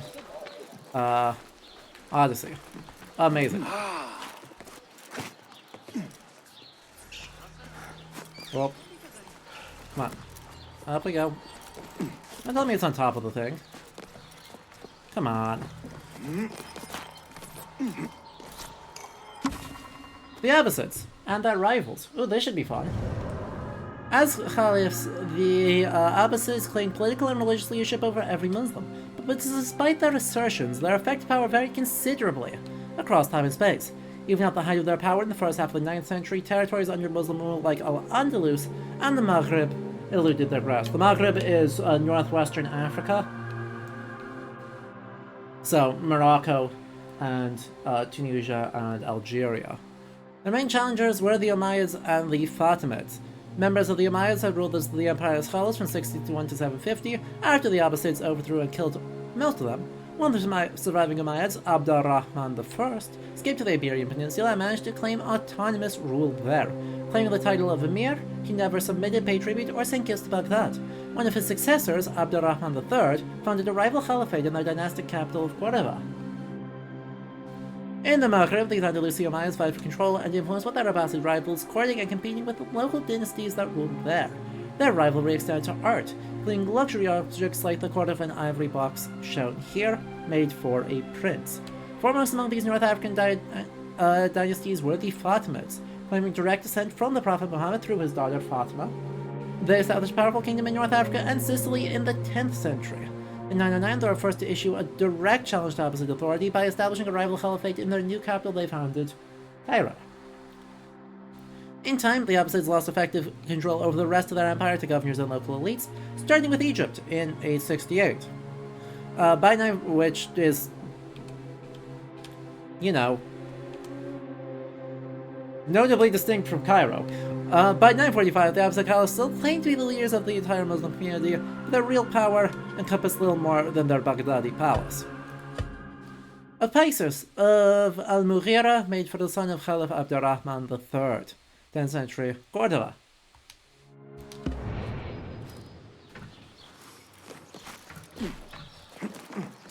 And there's another guy in there.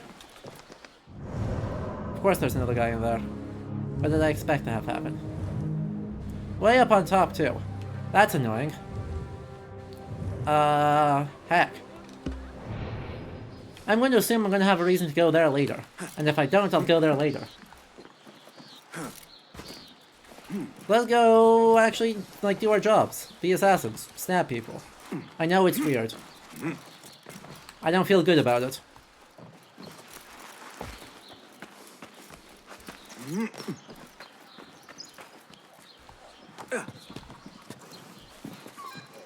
Some of the big guards have, like, two-handed swords, right? Yeah.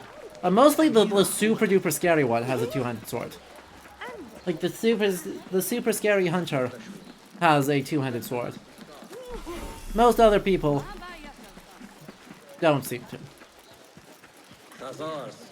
Another wall between the people and power at play. I hope the harbor master is not expecting me.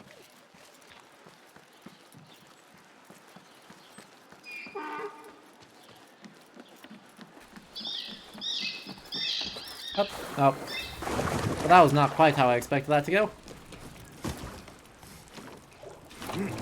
That's fine.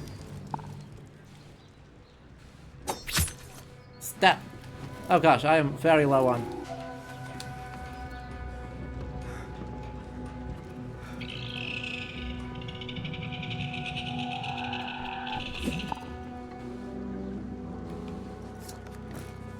Very low on resources. Let's quick yoink that.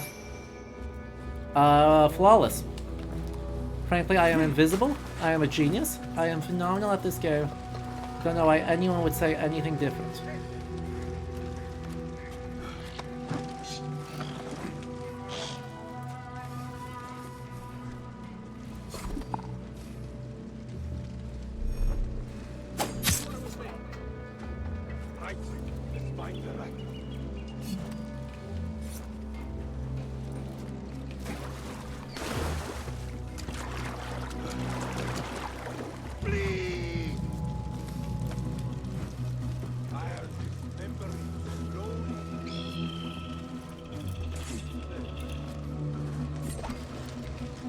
Oh heck. Come with me. I missed.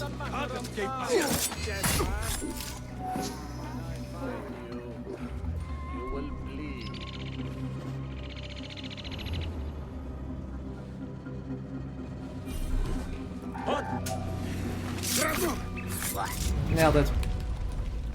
I'm so good at this. I have one whole throwing knife. You gross harbor water, yeah.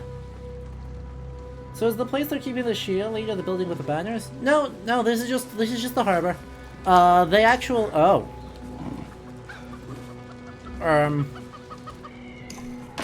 oops.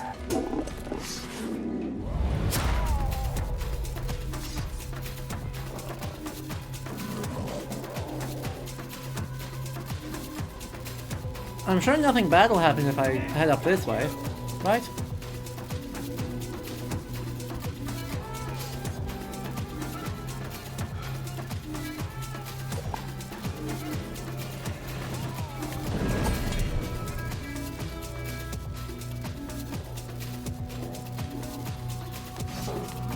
Crispy.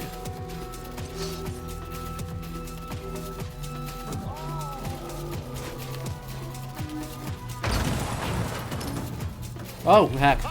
That's bad. I wasn't expecting him to just be here. That's not... Ow.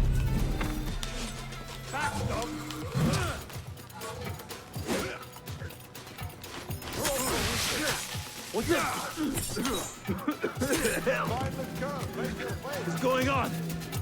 What's going Ow. Rude. Not getting through.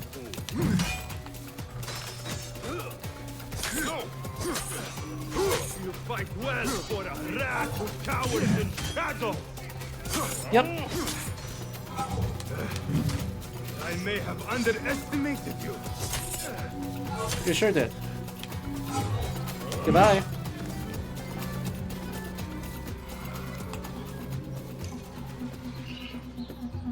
That cat is surprisingly chill with being on fire. Yeah, I noticed that.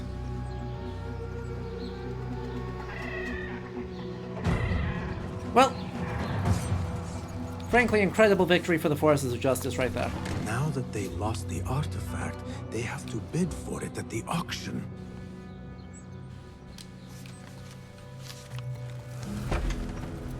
Case unveiled.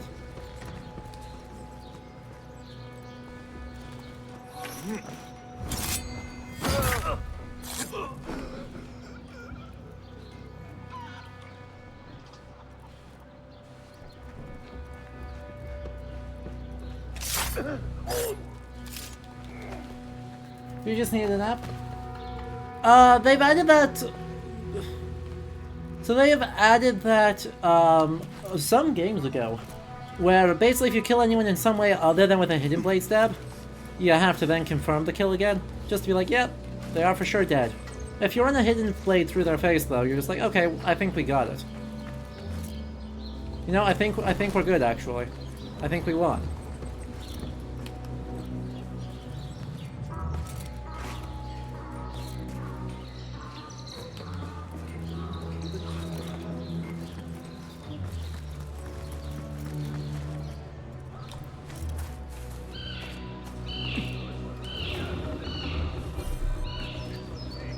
Really? Someone tell me you've got a... Someone tell me you've got a knife somewhere around here. Any of you? And do a single one of you have knives? I would kill for a random throwing knife right now.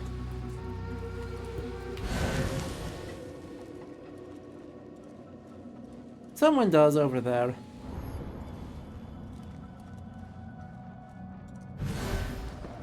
Yeah, that's a throwing knife.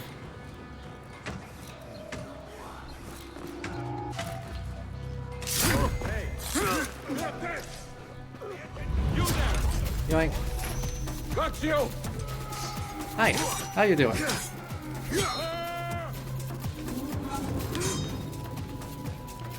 Sorry for the rude entry. I was just hanging out.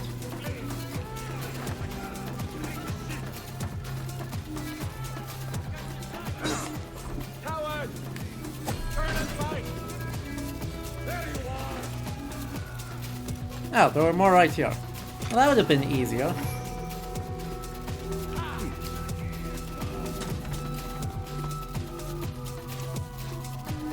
I'm gonna be real, that would have been much easier. Oh well.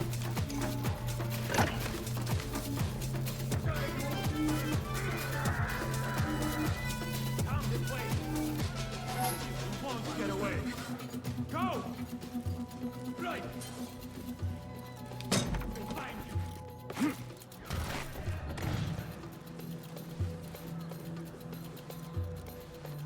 What? You die now! Nope. No, I don't. Prove it. Back.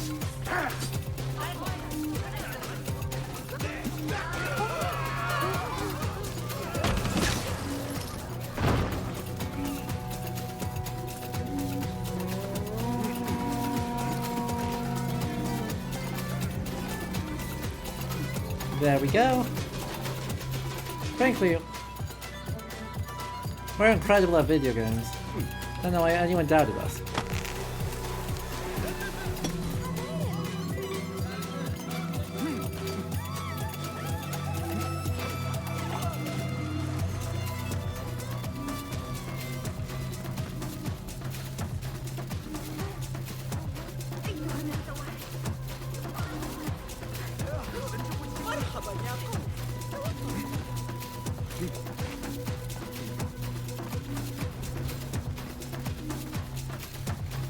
Better keep a low profile. Good job, team.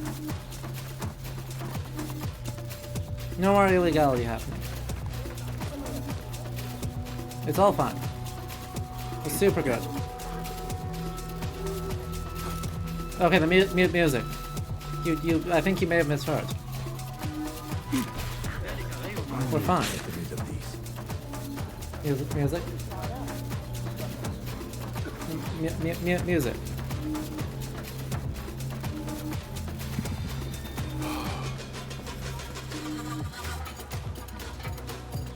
Hi. Go away.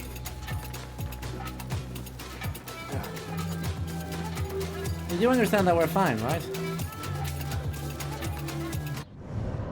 Right?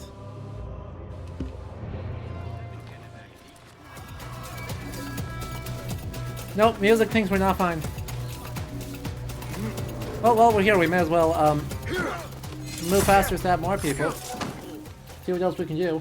Maybe the music also has anxiety? Sure, we stab someone, and then it's like, nope, never mind, we're actually fine now. It's like, hang on, wait, that's more crimes, not less.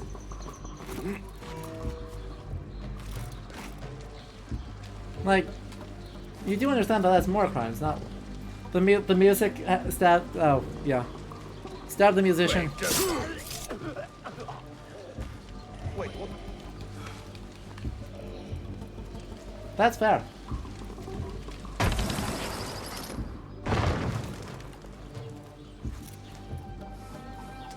Of course it's up there.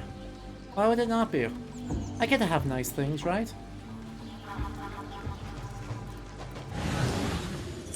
Which way has few... Oh. And there's a... Bloody... Fine. No, it's fine. And I'm not close enough to actually get lethal damage on them. Darn damage fall off.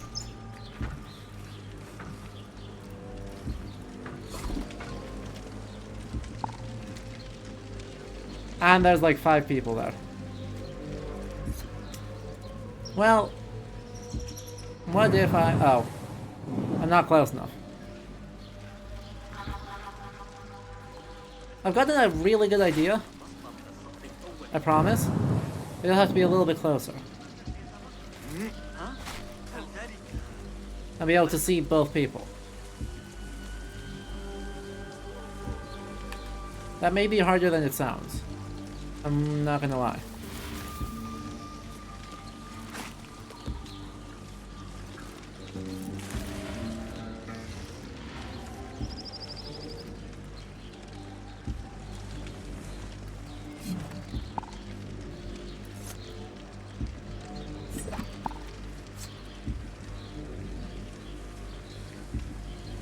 Hi. So much for staying hidden. I did think I was going to, you know...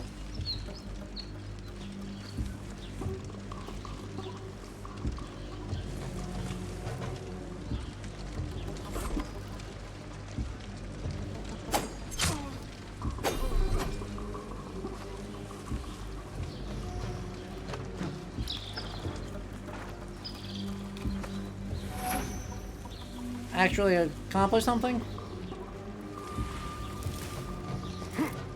I appreciate all these probably enslaved workers going, you know, this is above my pay grade. That's pretty cool of them.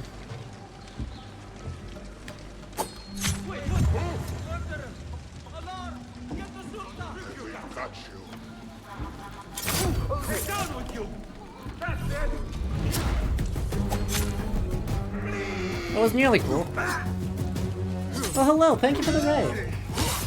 Julia raid? ROG Julia, thank you. Hello, everyone. How are you doing?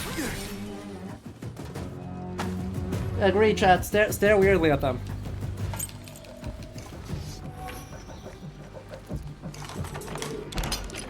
Hello. It is lovely to see you. How are you doing? How is your stream? How's it go? How are you liking Mirage? Oh, I am loving Mirage. So, for anyone to introduce myself while attempting to commit violence, my name's Adam. Mine's going very well, thank you. But yeah, my name's Adam. We finished the stabbing so I can say hello properly. Welcome. I am a historian. I have a graduate degree in medieval history and one in cultural heritage. And so we've been looking at the history in Assassin's Creed Mirage, and it has been shockingly good. So I've been having a great time. It's genuinely, I think, the best Assassin's Creed game in at least a very long time, if not period. And certainly is, you know, one of the most interesting history games. And so we're hanging out, having a good time, getting easily distracted by medieval cookbooks. So, if you like that, thank you all. Oh, emote only, there we go. If you like that, hit the follow button and come hang out. Oh, my friend, you are aware your no genie has come to haunt you. Something to take your mind off your trouble. The almost.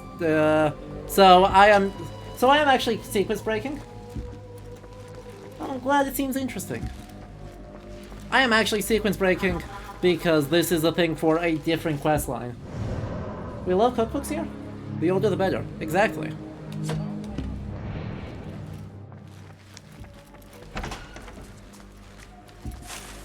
This one was from the 9th century, and it was very good.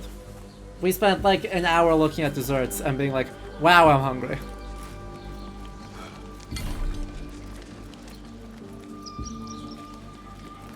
Alright.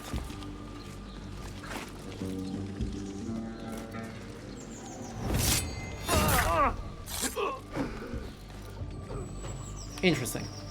Not an oiled puzzle. Anything but oil puzzles. Luckily this one isn't too difficult of an oil puzzle. Like, come on. Come on, man.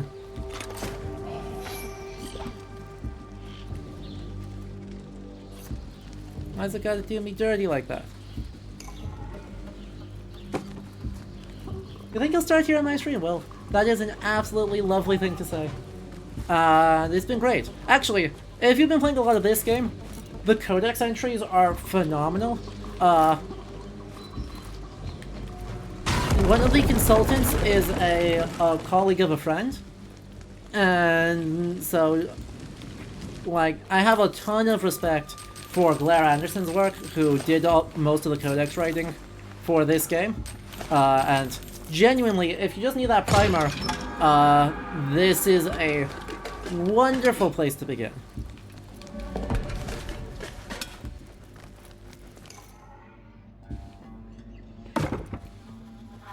Anyway, we sequence broke. This is for a different quest, but we did get an upgrade schematic, and that made it worth.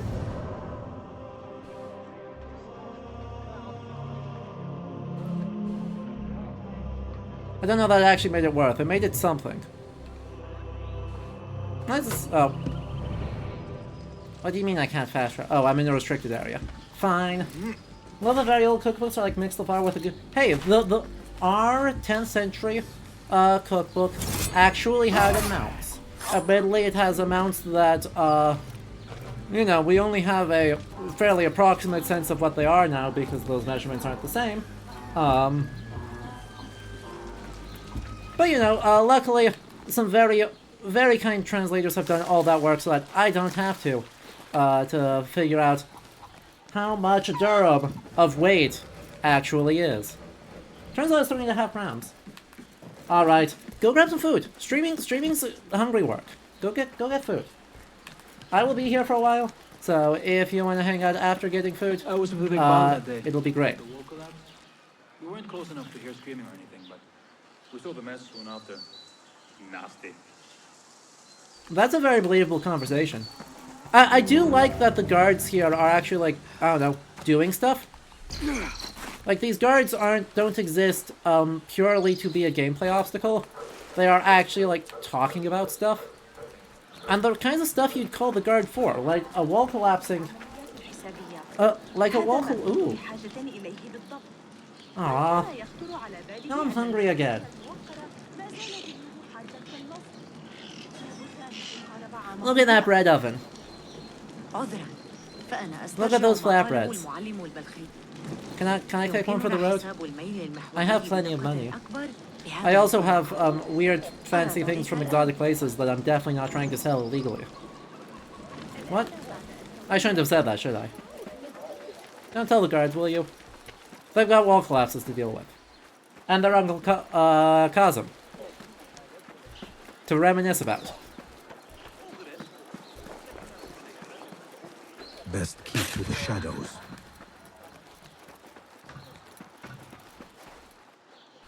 So many pomegranates. My god. Where did you locate all these sir?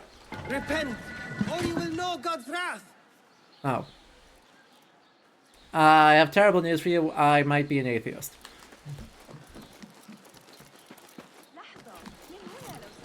That's a great response. Repent or you will know God's wrath is just a fabulous response to getting pickpocketed in plain sight. Thoroughly enjoyed that.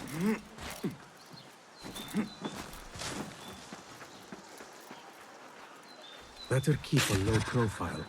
I want Basim and the guards to bond over flatbread? Yeah. Also, we've gone the complete wrong direction again. One of these years I'll figure out the layout of this city by sight alone. It's not this one, though.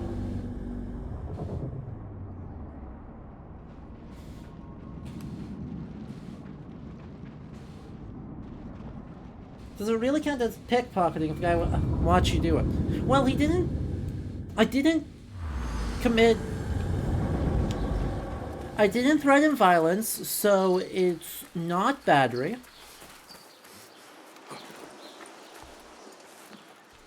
I guess it could just be larceny at that point. But again, there's no implied threat of violence. And it's not against a piece of property, so it's not burglary. In fact, that can't be that big. I mean, in the game? No. Historically? Yes. Also, by the way, I just realized, based on our description of Karkh that we have from Al-Yasubi, so a primary description from 889 of this district, I just realized that it's like turned 90 degrees. Because he said it's 10 meters north-south, and, or, sorry, 10 kilometers north-south, and 6 from the west to the Tigris. So that should be like, down to like, there, in terms of city. Because we know that this is supposed to be 5 kilometers and it's 600 meters. So like, if I do, I don't know, say this, and this. Marker 2 is 130 meters. That's 321, so that's 440 meters. Oh, I just need to unmark that. No, I just wanna remove markers. Thank you. So, yeah, it's like half as... It's not even half as big as Karkh is supposed to be.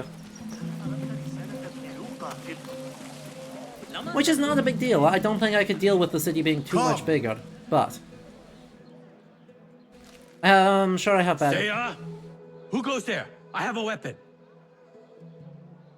Just me. Just me. Ah, the little finch returns to the nest. Empty-handed? It is here. This can help you get your wares out from the harbor.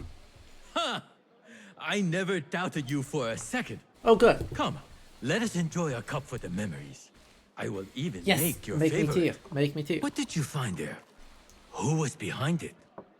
A man by the name of Javid. He was working You for reckon a someone, broom could be a weapon? for an I have a sword and a knife, and another knife. An exotic hairpin. It is important somehow. I need to find out why. I must. You have changed, little Finch. Or should I just say, Finch?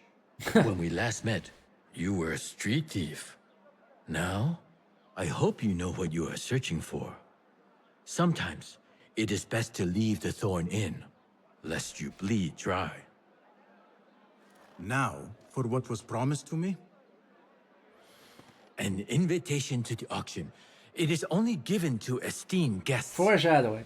Do not ask What? me where I got No. it from, unless What? you want No. lies. It's not like every character has been telling us, You can maybe get you in don't want to without probe having this fit down to the yourself bottom. in one of my boxes. That was your plan. Men have endured worse to reach their goals. It's not like every character arc has gone like, what if, you really don't Someone want every answer. influential is looking for the hairpin, but let it slip. Now the only chance they have is at the grand auction. Now to look into the other lead. Okay. There's the end of that one. I still don't know how to get to that chest. Like, I would love to figure out how to get to that chest right there. Well, there's a barred door there. That's probably a good start.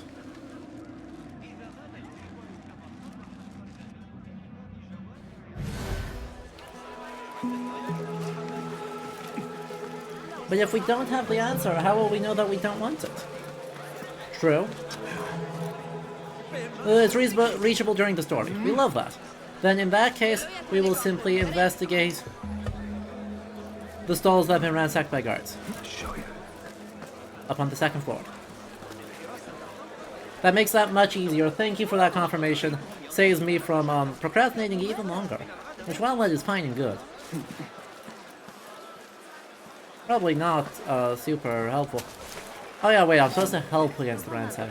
Right. Right.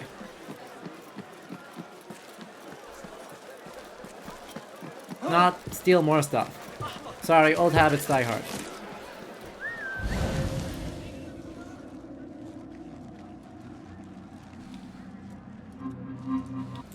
See? Very hard. Taking too long. I have somewhere to be.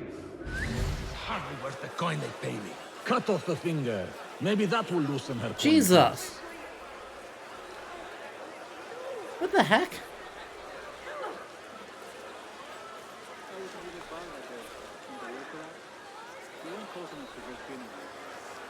Everyone's just cool with this? Everyone's just cool with this.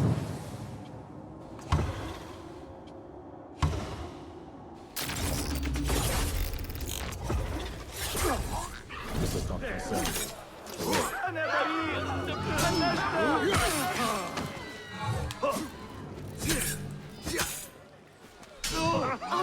Thank the deities.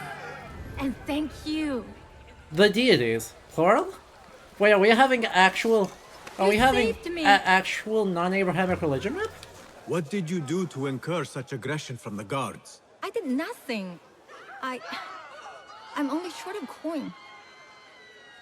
Business is business, but I do not have the means to pay their tax. Are your wares I think moving Chinese slow? again. No, but in recent times, they have increased the coin requested. So, that's fine. Therein Taoist? lies the trouble. Not just for you. Yeah, probably. But for others as well. Mostly for people like us who are not from here, or not of the same faith. Uh-huh. We find it's hard to feel safe in Karkh. I have a shipment that's late. I fear my goods and camels might have been seized by the guards. They should have arrived with some merchants bound for the direct Amal. If I could ask a favor, my friend, please look for them. Very well. They should be along the road that leads to the south gate of Baghdad. Okay. Ah, I might catch them at the watering hole along the southern road. Okay. Thank you, Saidi. The road beyond the south of Baghdad. I should see if I can find those stranded merchants. Sure. Step. Step. Stranded merchants or... Yeah.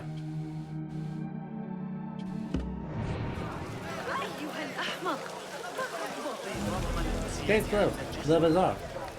Curious how often women would be wearing their head down and unbound? I mean, she's not... The fact that she's not Muslim probably helps. But yeah, you'd think it would be bound up. I think that's probably... Right? Unbound Undown is probably just contemporary fashion sneaking its way in. I'm gonna be real.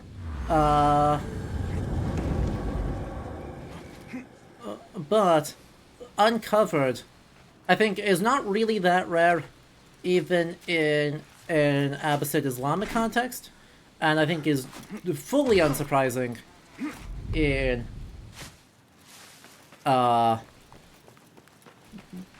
non-Islamic Abbasid context. Anyway, let's look at the nice ibexes. They're very nice. Look at those ones. They're cute. Big fan.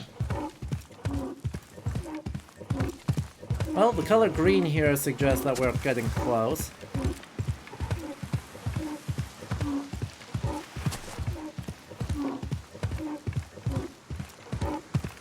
The merchants should be down this road.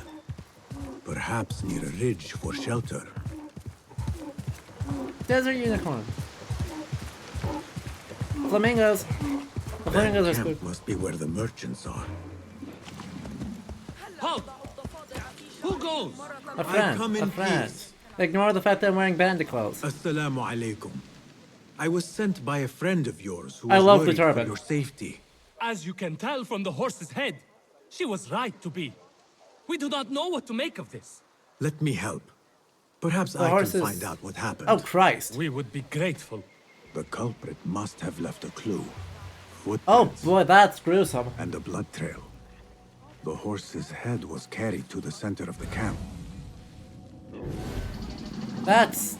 My horse, my sweet legume. Malaka, who would do such a terrible deed? Oh, are you... Do not cast your eyes on me. I did no such evil. The head is cut clean. Must have been a sharp blade. Was this your horse? Yes. He is claimed by Hades now. Not only do I have to worry about Baghdad's... Hades? In the 9th century AD.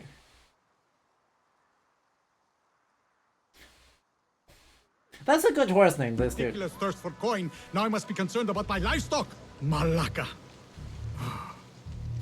Rest in peace, legume. I don't... people who know Byzantine text better than I do, would they refer to hell as Hades? I genuinely don't know. My instinct would be, no. But I don't actually know that that's true.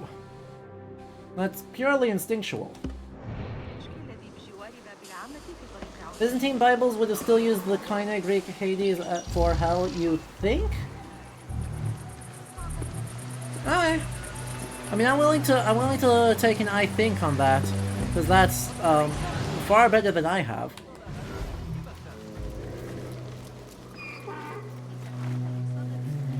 What happened here? It happened in the dark of night. I could not see well, but I saw someone, I think. I cannot be sure. Okay. Since the Koine does... Okay. So the Koine uses Hades.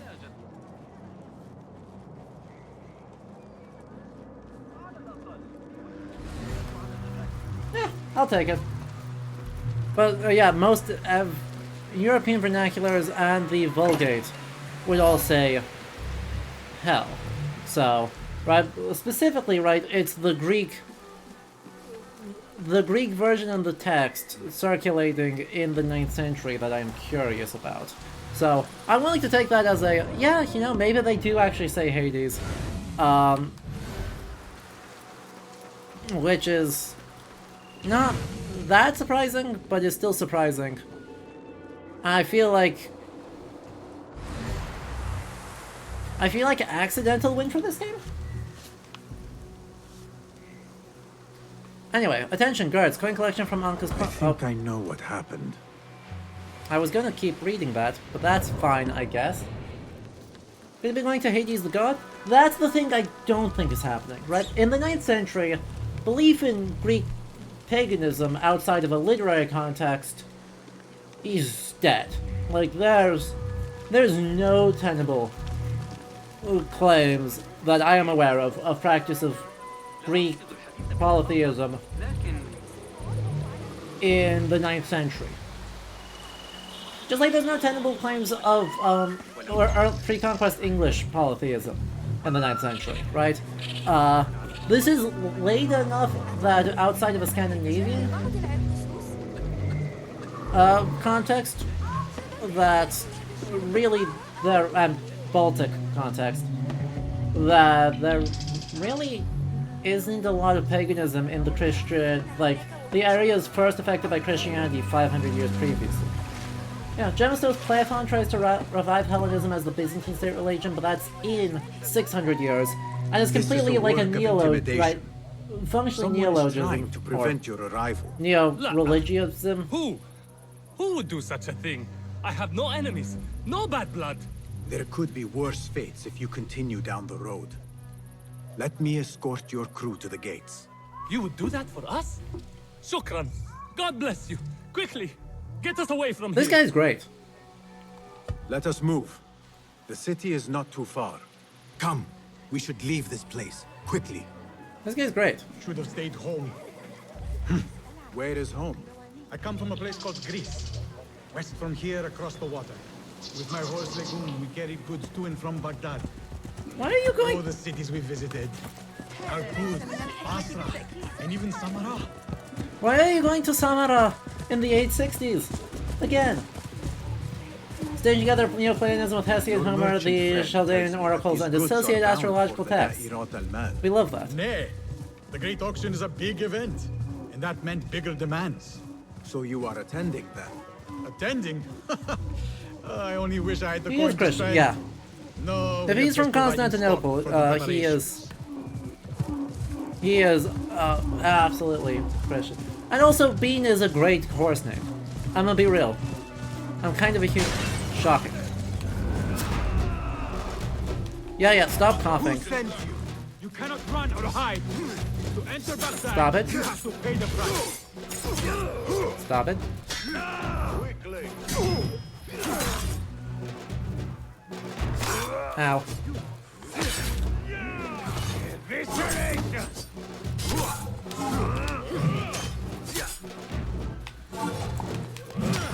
Oh, hang on.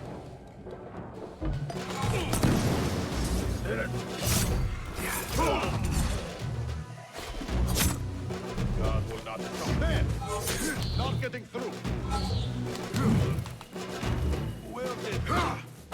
That's how I like that. Merchants must be found, one knows where I am, and for my safety he must be silenced, kill the rest too, for they are no consequence.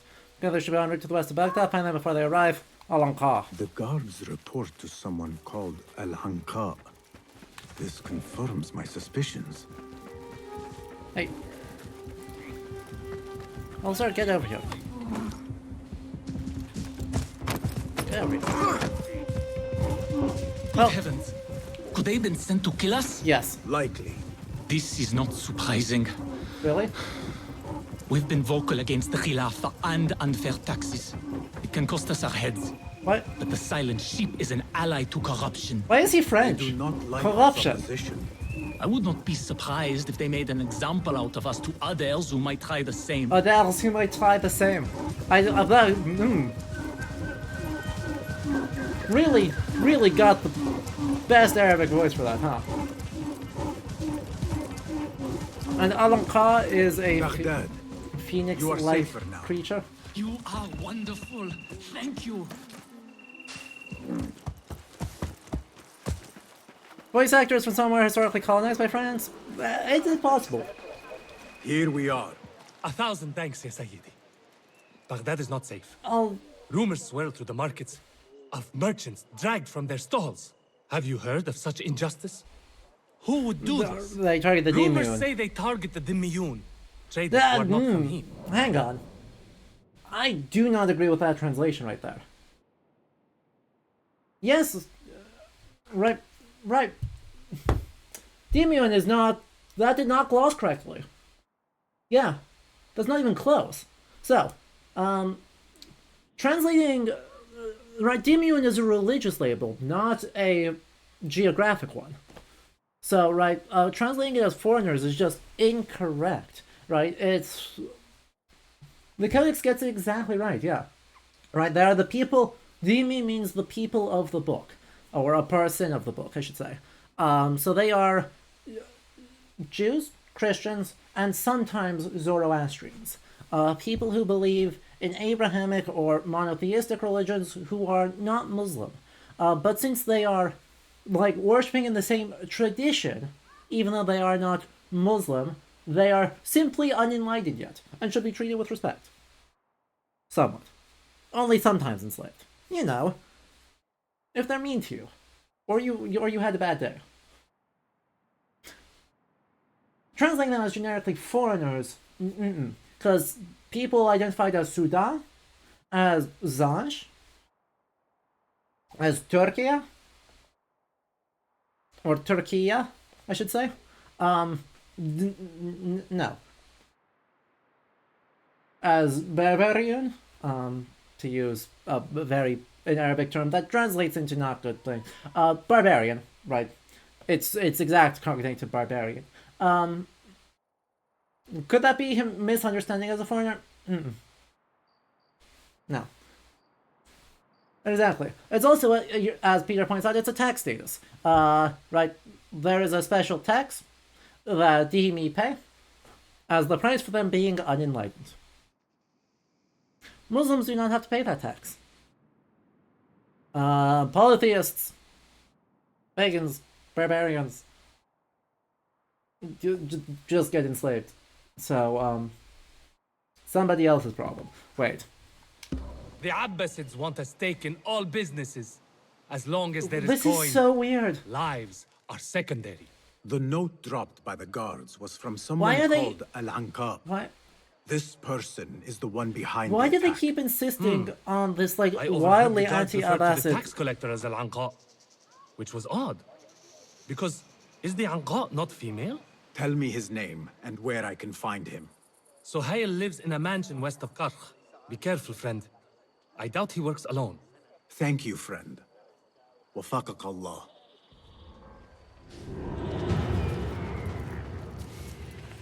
Right, like, it's...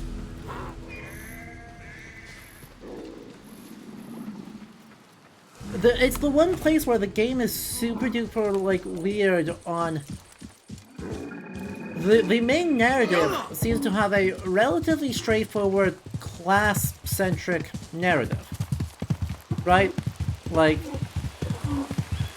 the Abbasids are bad because they are meddling in common people's affairs, accumulating wealth, and generally kind of being... Right? And the hoarding of wealth is bad. Capital B, bad. It makes them bad people, and this insistence on power via this just makes it okay to, you know, commit violence on them. I think the criterion for the jizya is that's in place of military service. Yes. I think that is a fair read. Is that the name of the tax, right, the tax called the jizya, is in place of military service. Because military service is a major part of the early Arabic expansion. And so, you know, with no conscription.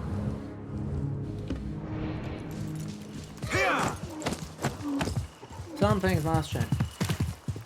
The sound creators always try to pepper in words or phrases from the dominant local language to varying degrees of success. Exactly, and they've been overall good about it in this game, right? Where I think their overall degree of success is quite high. Is this wilderness? Yes, this is officially wilderness. Like, overall...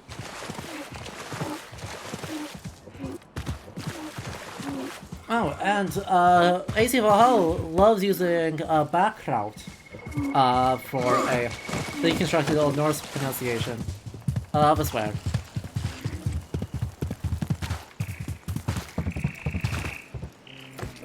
Balthazar, we don't want you getting hurt. Stay here. This game, I'm noticing, is doing a lot less... They're like, hey, swearing bad. Question mark?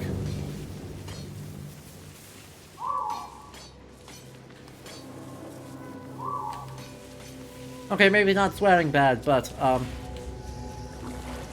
that's not really right, the dominant linguistic space. Well, that wasn't. Ugh, I only have 2 knives to deal with this. Terrible. You there. Oh. Well.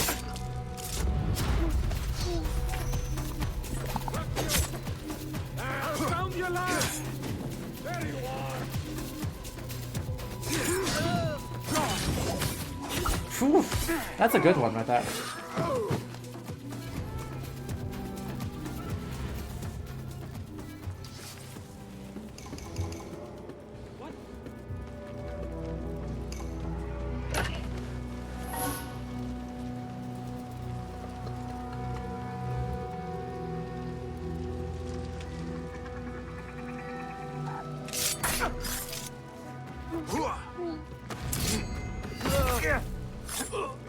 I'm not going to inject a swear every 3 sentences. Exactly. Unlike Odyssey, lol. Do I have any knives left? I have 1 knife left. Of course I have 1.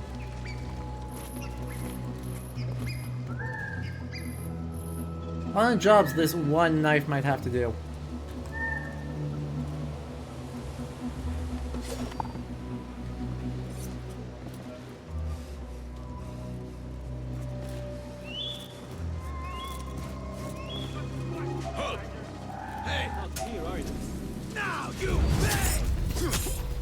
No, no.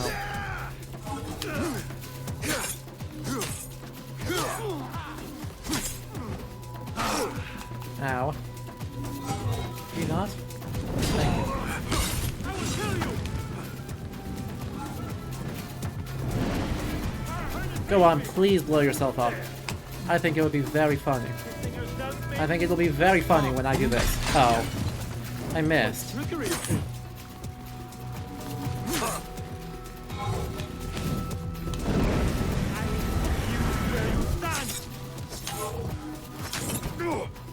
Ow.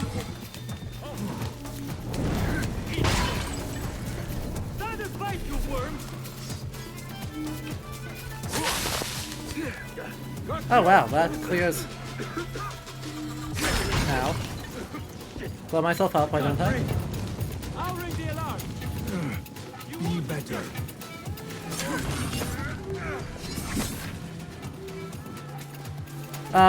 Why does he have a handheld naphtha nozzle?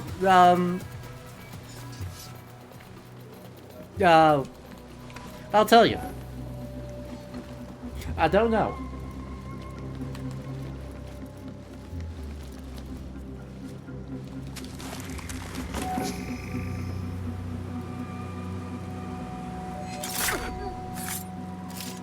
Hey. Really? Really? Really?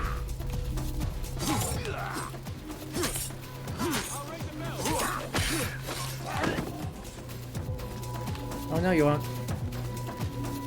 Oh no you won't.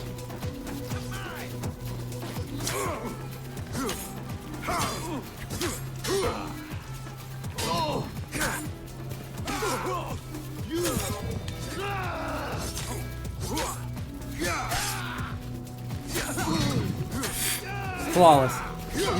Block 2 at 1 go. We got blood on the model boat? Aww.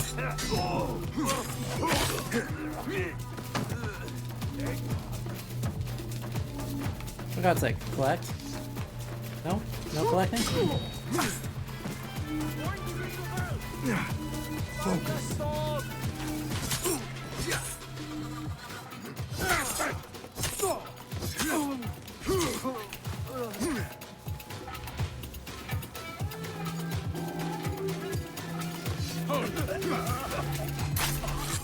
Nailed it. Nobody saw a thing, right? Right? Right? Beautiful. Hi. Yes. Please let me do the thing. Loot the chest. There we go. Not that I'm really going to use this material for much, but you know, it exists, and that's fine. That's good enough.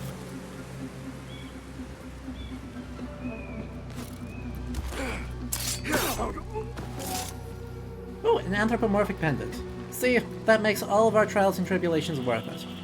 I didn't realize there were going to be 3 of you there. That's my bad. Sorry. Sorry guys, I would have not killed you if there was an option.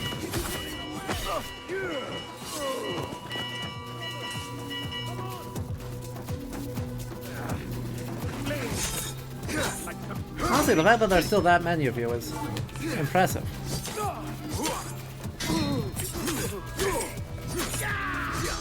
All right, we have this.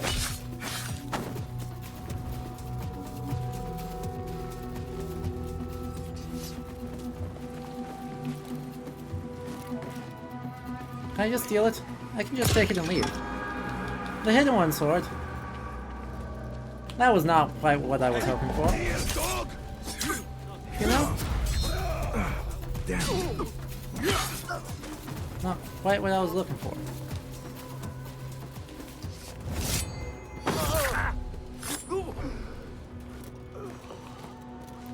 But that is okay. Aww. Not another barred door. For all of this, we get trapped by, tricked, deceived, and bamboozled by another barred door. So be it. Well, where can I cause an explosion?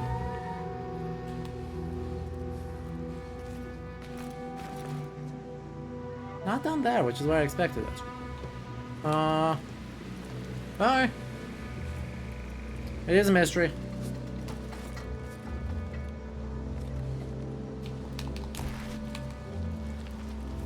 And it shall remain as such. What I'm actually trying to do is find a wilderness outpost, because I'm sure I'll need to come out here again soon. And so I want to just kind of take care of that now, while it should be relatively straightforward. And it's not actually doing that.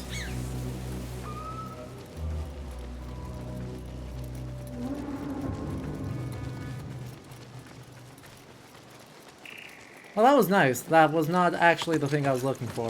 So we'll borrow this horse, who is not our boy Balthazar, but we'll have to make do. And we shall continue searching.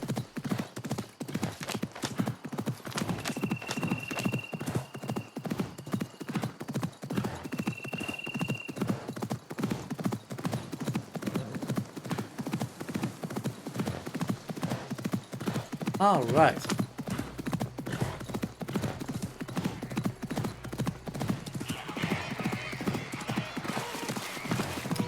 Very angry flamingos. What should call them, frijoles? that's another excellent, another fantastic name. Big fan. Thoroughly enjoy it.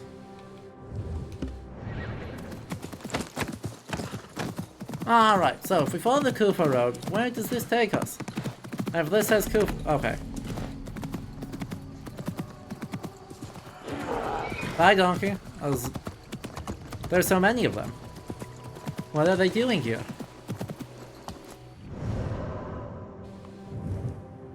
Oh, good. A mysterious shard. A viewpoint. And yeah, that's everything I could possibly need. Please let me move faster. Please. Just trying to steal the... Just trying to steal everything. What's the problem? You should let me. A Thaabin member is near. لكنني لا أشعر بأن صاحب الشرطة يدير حراسة المدينة بشكل جيد على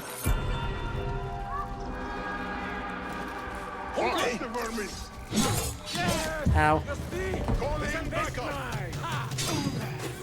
Brings me one step closer to uncovering the mysteries of the chamber.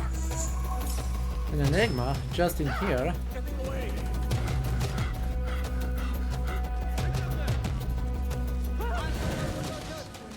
Ugh, upper floor. Indeed, I am an innocent man. I have done nothing wrong. I killed a bad person. Don't worry about it. See, now you should really investigate this murder. That's what we're talking about in terms of suspicious things. Right, when we speak of suspicious things, that murder is the definition of it.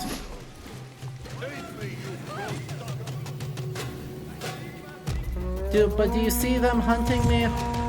Hunting whoever did that? No. You probably think I did that, didn't you? Huh.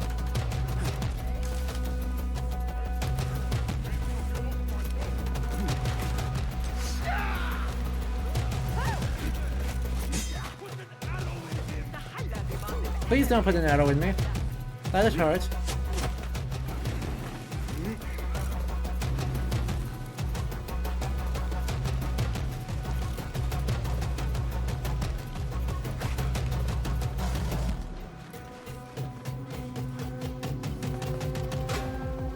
For God's sake, please.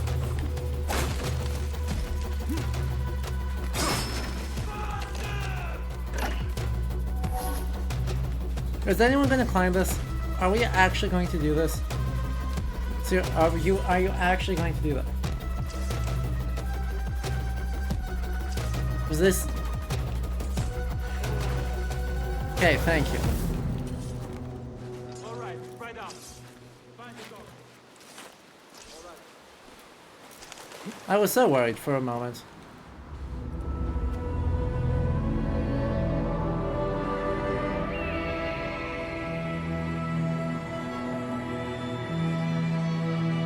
Well, I'm pretty suspicious and running. Well, that has nothing to do with it. That has nothing at all to do with it. Okay? How dare you even suggest such a thing? Ooh, a historical site. And what's out here? Another abandoned thing? I think that's it. Unless there's something out in this... There's gotta be something out on these islands, right? Right?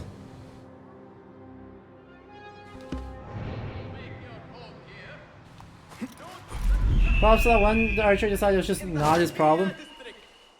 Agreed. Lodgings in our glorious city for a mere 3 dirhams a month. Shorta are hard on my heels.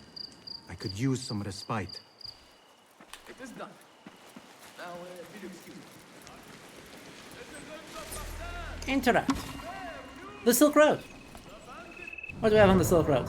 The German geographer Ferdinand von Richthofen coined the expression Silk Road in 1877 to designate the network of trade routes that connected Eurasia through antiquity and the Middle Ages. Though catchy and well known, the expression is also misleading. There never existed one single road linking China and Europe. Almost no one traveled from one part of the continent to the other, and many goods other than silk were transported. Some geographical constraints, the Himalayas and Zagros, the Taklamakan Desert, dictate the use of some common itineraries, but changing weather conditions or political situations frequently force travelers to alter their paths. The length of the 12,000-kilometer, 2-year journey meant that few walked the entire route, giving rise to a host of middlemen who exchanged goods without traveling much more than 50 kilometers themselves. Baghdadi glassware could therefore reach Korea without a Baghdadi merchant accompanying it. The overall impression is that of a global network connecting east-west as well as north-south overland routes with the Indian Ocean maritime routes. Baghdad, linked to the Indian Ocean by the Tigris River and located near the main valley crossing the Zagros Mountains into Iran, was ideally suited to take advantage of these routes. This was a well-known fact to its founder Khalif al-Mansur, according to the 9th century historian al-Tabari, declared upon the creation of the city, "Here is the Tigris with nothing between us and China, and on it arrives everything that the sea can bring." Now, I will complicate this one smidge. The exception to most people did not travel more than 50 kilometers has one notable exception. All these dotted white lines.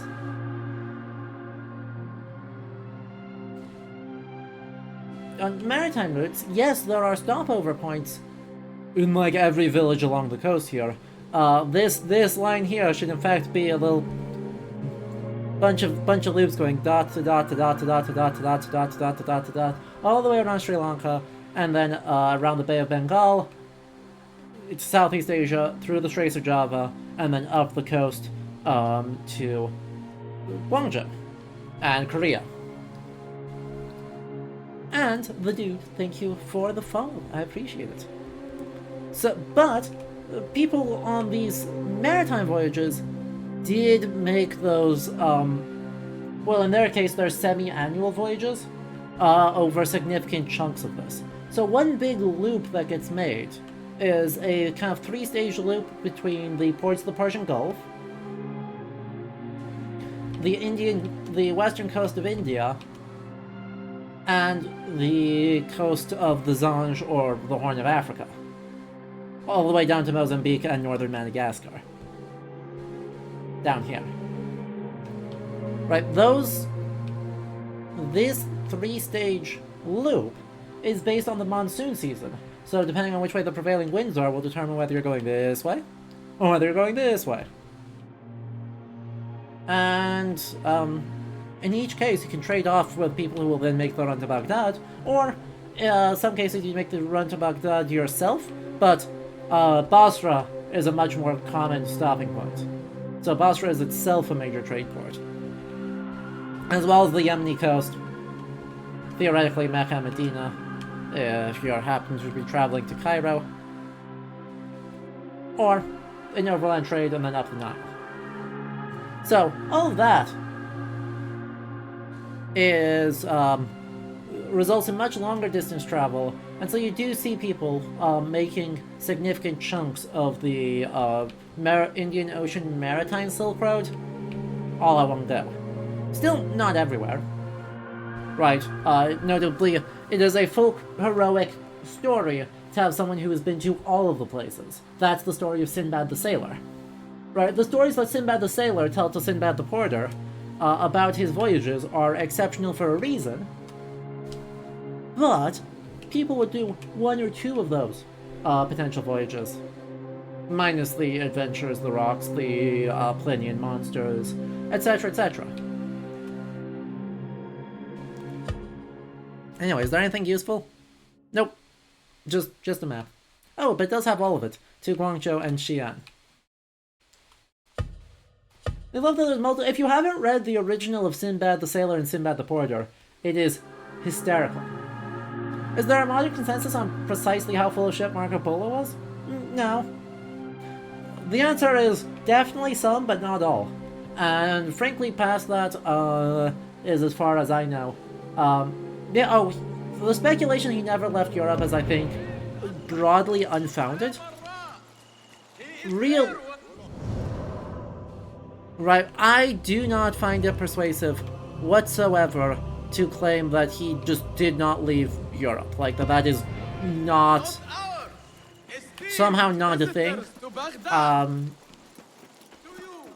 think it's pretty indisputable that he did make the travel all the way to China, but a lot of the way he interprets that and discusses it is really probably based on contemporary travel logs like the travels of Sir John Mandeville, which are a glitch in the system, which are more fictional, on geographies going back to Ptolemy and Pliny, which are more obviously fictional, and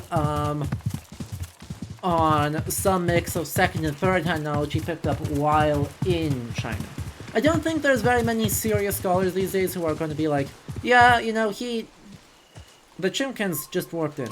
Who are going to be like, yeah, he never went to, we never went to China, never even traveled. I think that was a pretty fringe theory when it was suggested. I think it is probably only more fringe now.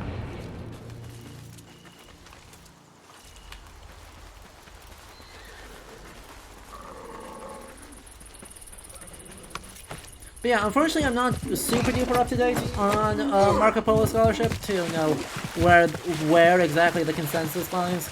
But the idea that he made the travels, I think, is pretty tenable.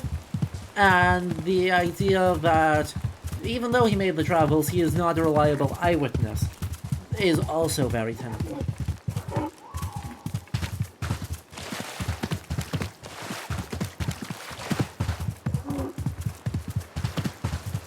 I should read the Travels of John Mandeville again. That just makes... Talking about Marco Polo, it just always makes me want to read Mandeville again.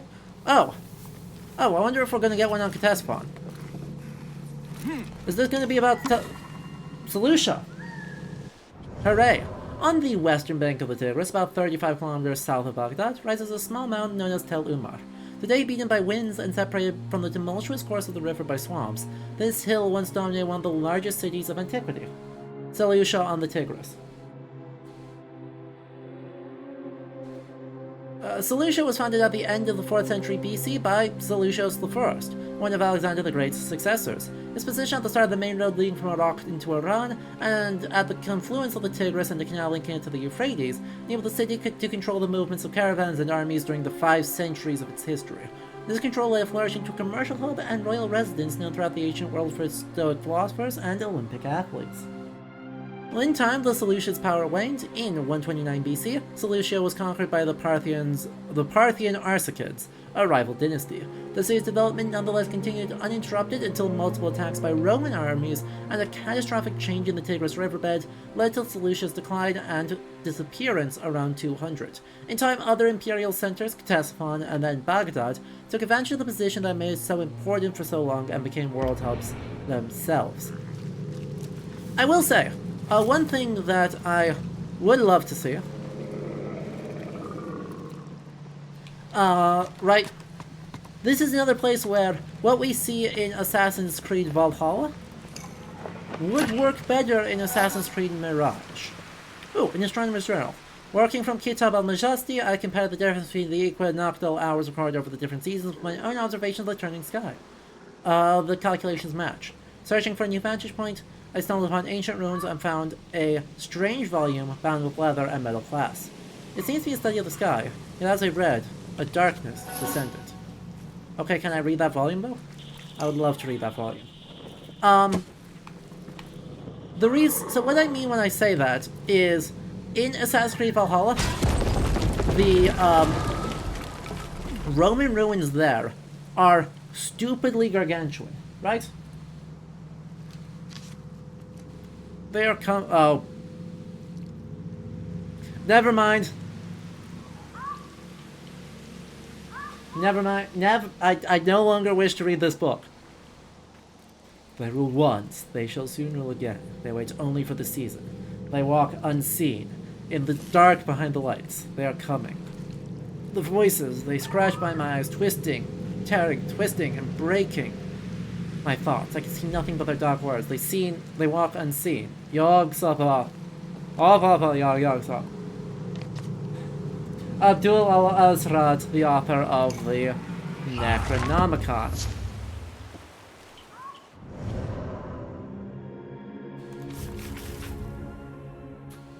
In Lovecraft's mythos, the Necronomicon is originally an Arabic text by Abdul al-Azrad. There it is.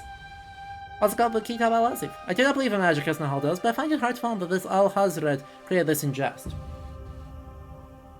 Kitab also means book in Arabic. So this is just the book.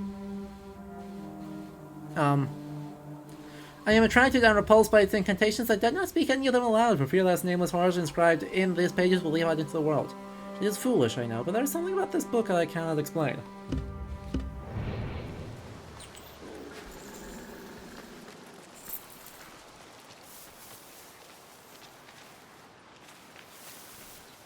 That is the last Lost book?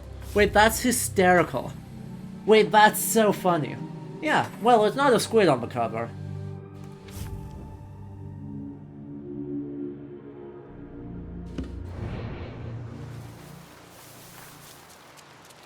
They fully just put the 100% genuine Necronomicon in the ruins of Seleucia in this video game. I knew it was worth it to come out here. Yeah!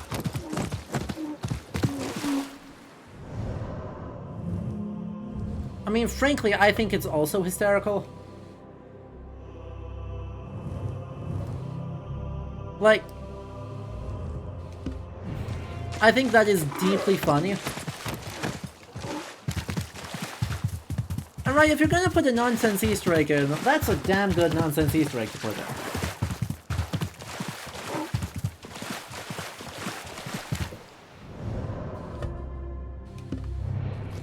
I just want to make sure that there's nothing else out here. Because, you know, my brain says, map. I must collect the map. The whole map.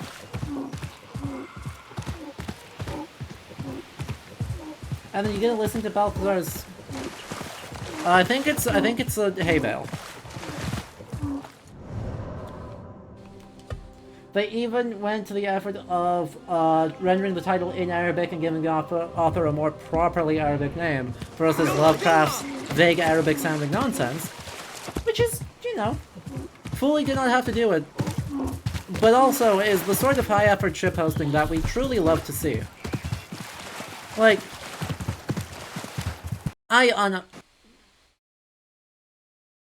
rip my everything. Game crashed. Well,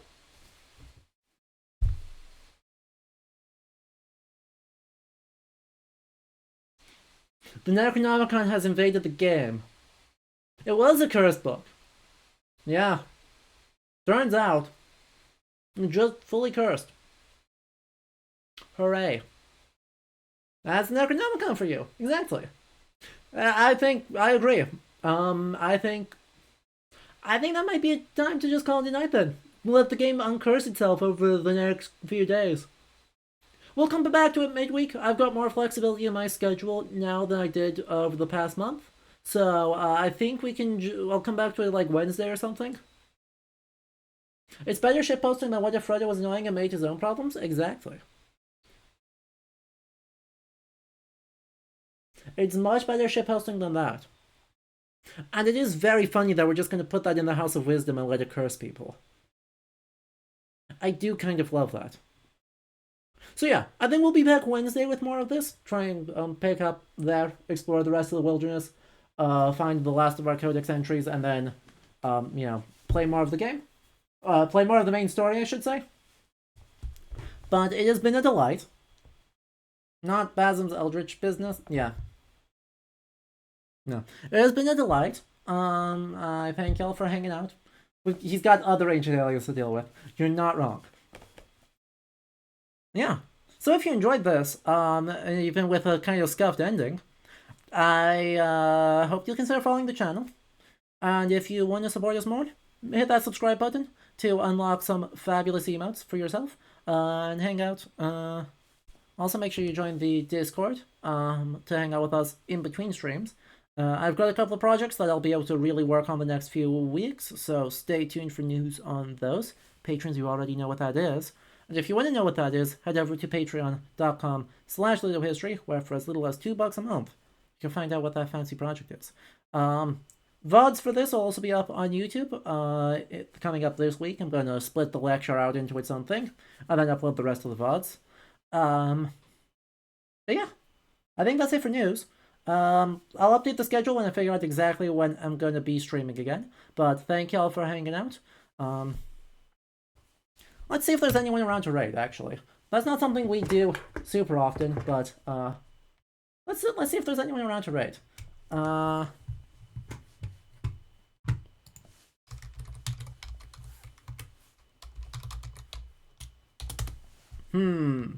Who's live right now? Not a lot of folks. Not a lot of folks are live right now from our history friends. So I think they'll have to wait for another time. Joe Cat's live. Dan Jones is live. Barry Kramer is live. But yeah. None of our history friends right now. So I think we'll just call it a stream. And yeah. Until next time I see you, I hope y'all have a good evening. And thank y'all very much for tuning in. Okay? Good night. And of course, extra thank you to all of our patrons listed over here. including Born Again Geek, who I have not added yet. Additionally, thank you all for the follows: The Dude, KSI Ghost, ROG Julia, Heartless Games, and Penguin Bomberman, and subs and resubs for Zexar, Wolfie, and Barry Mike with that gifted sub. Thank you to everyone, and ROG Julia for the raid. It's lovely to have you around, and I hope y'all have a good night.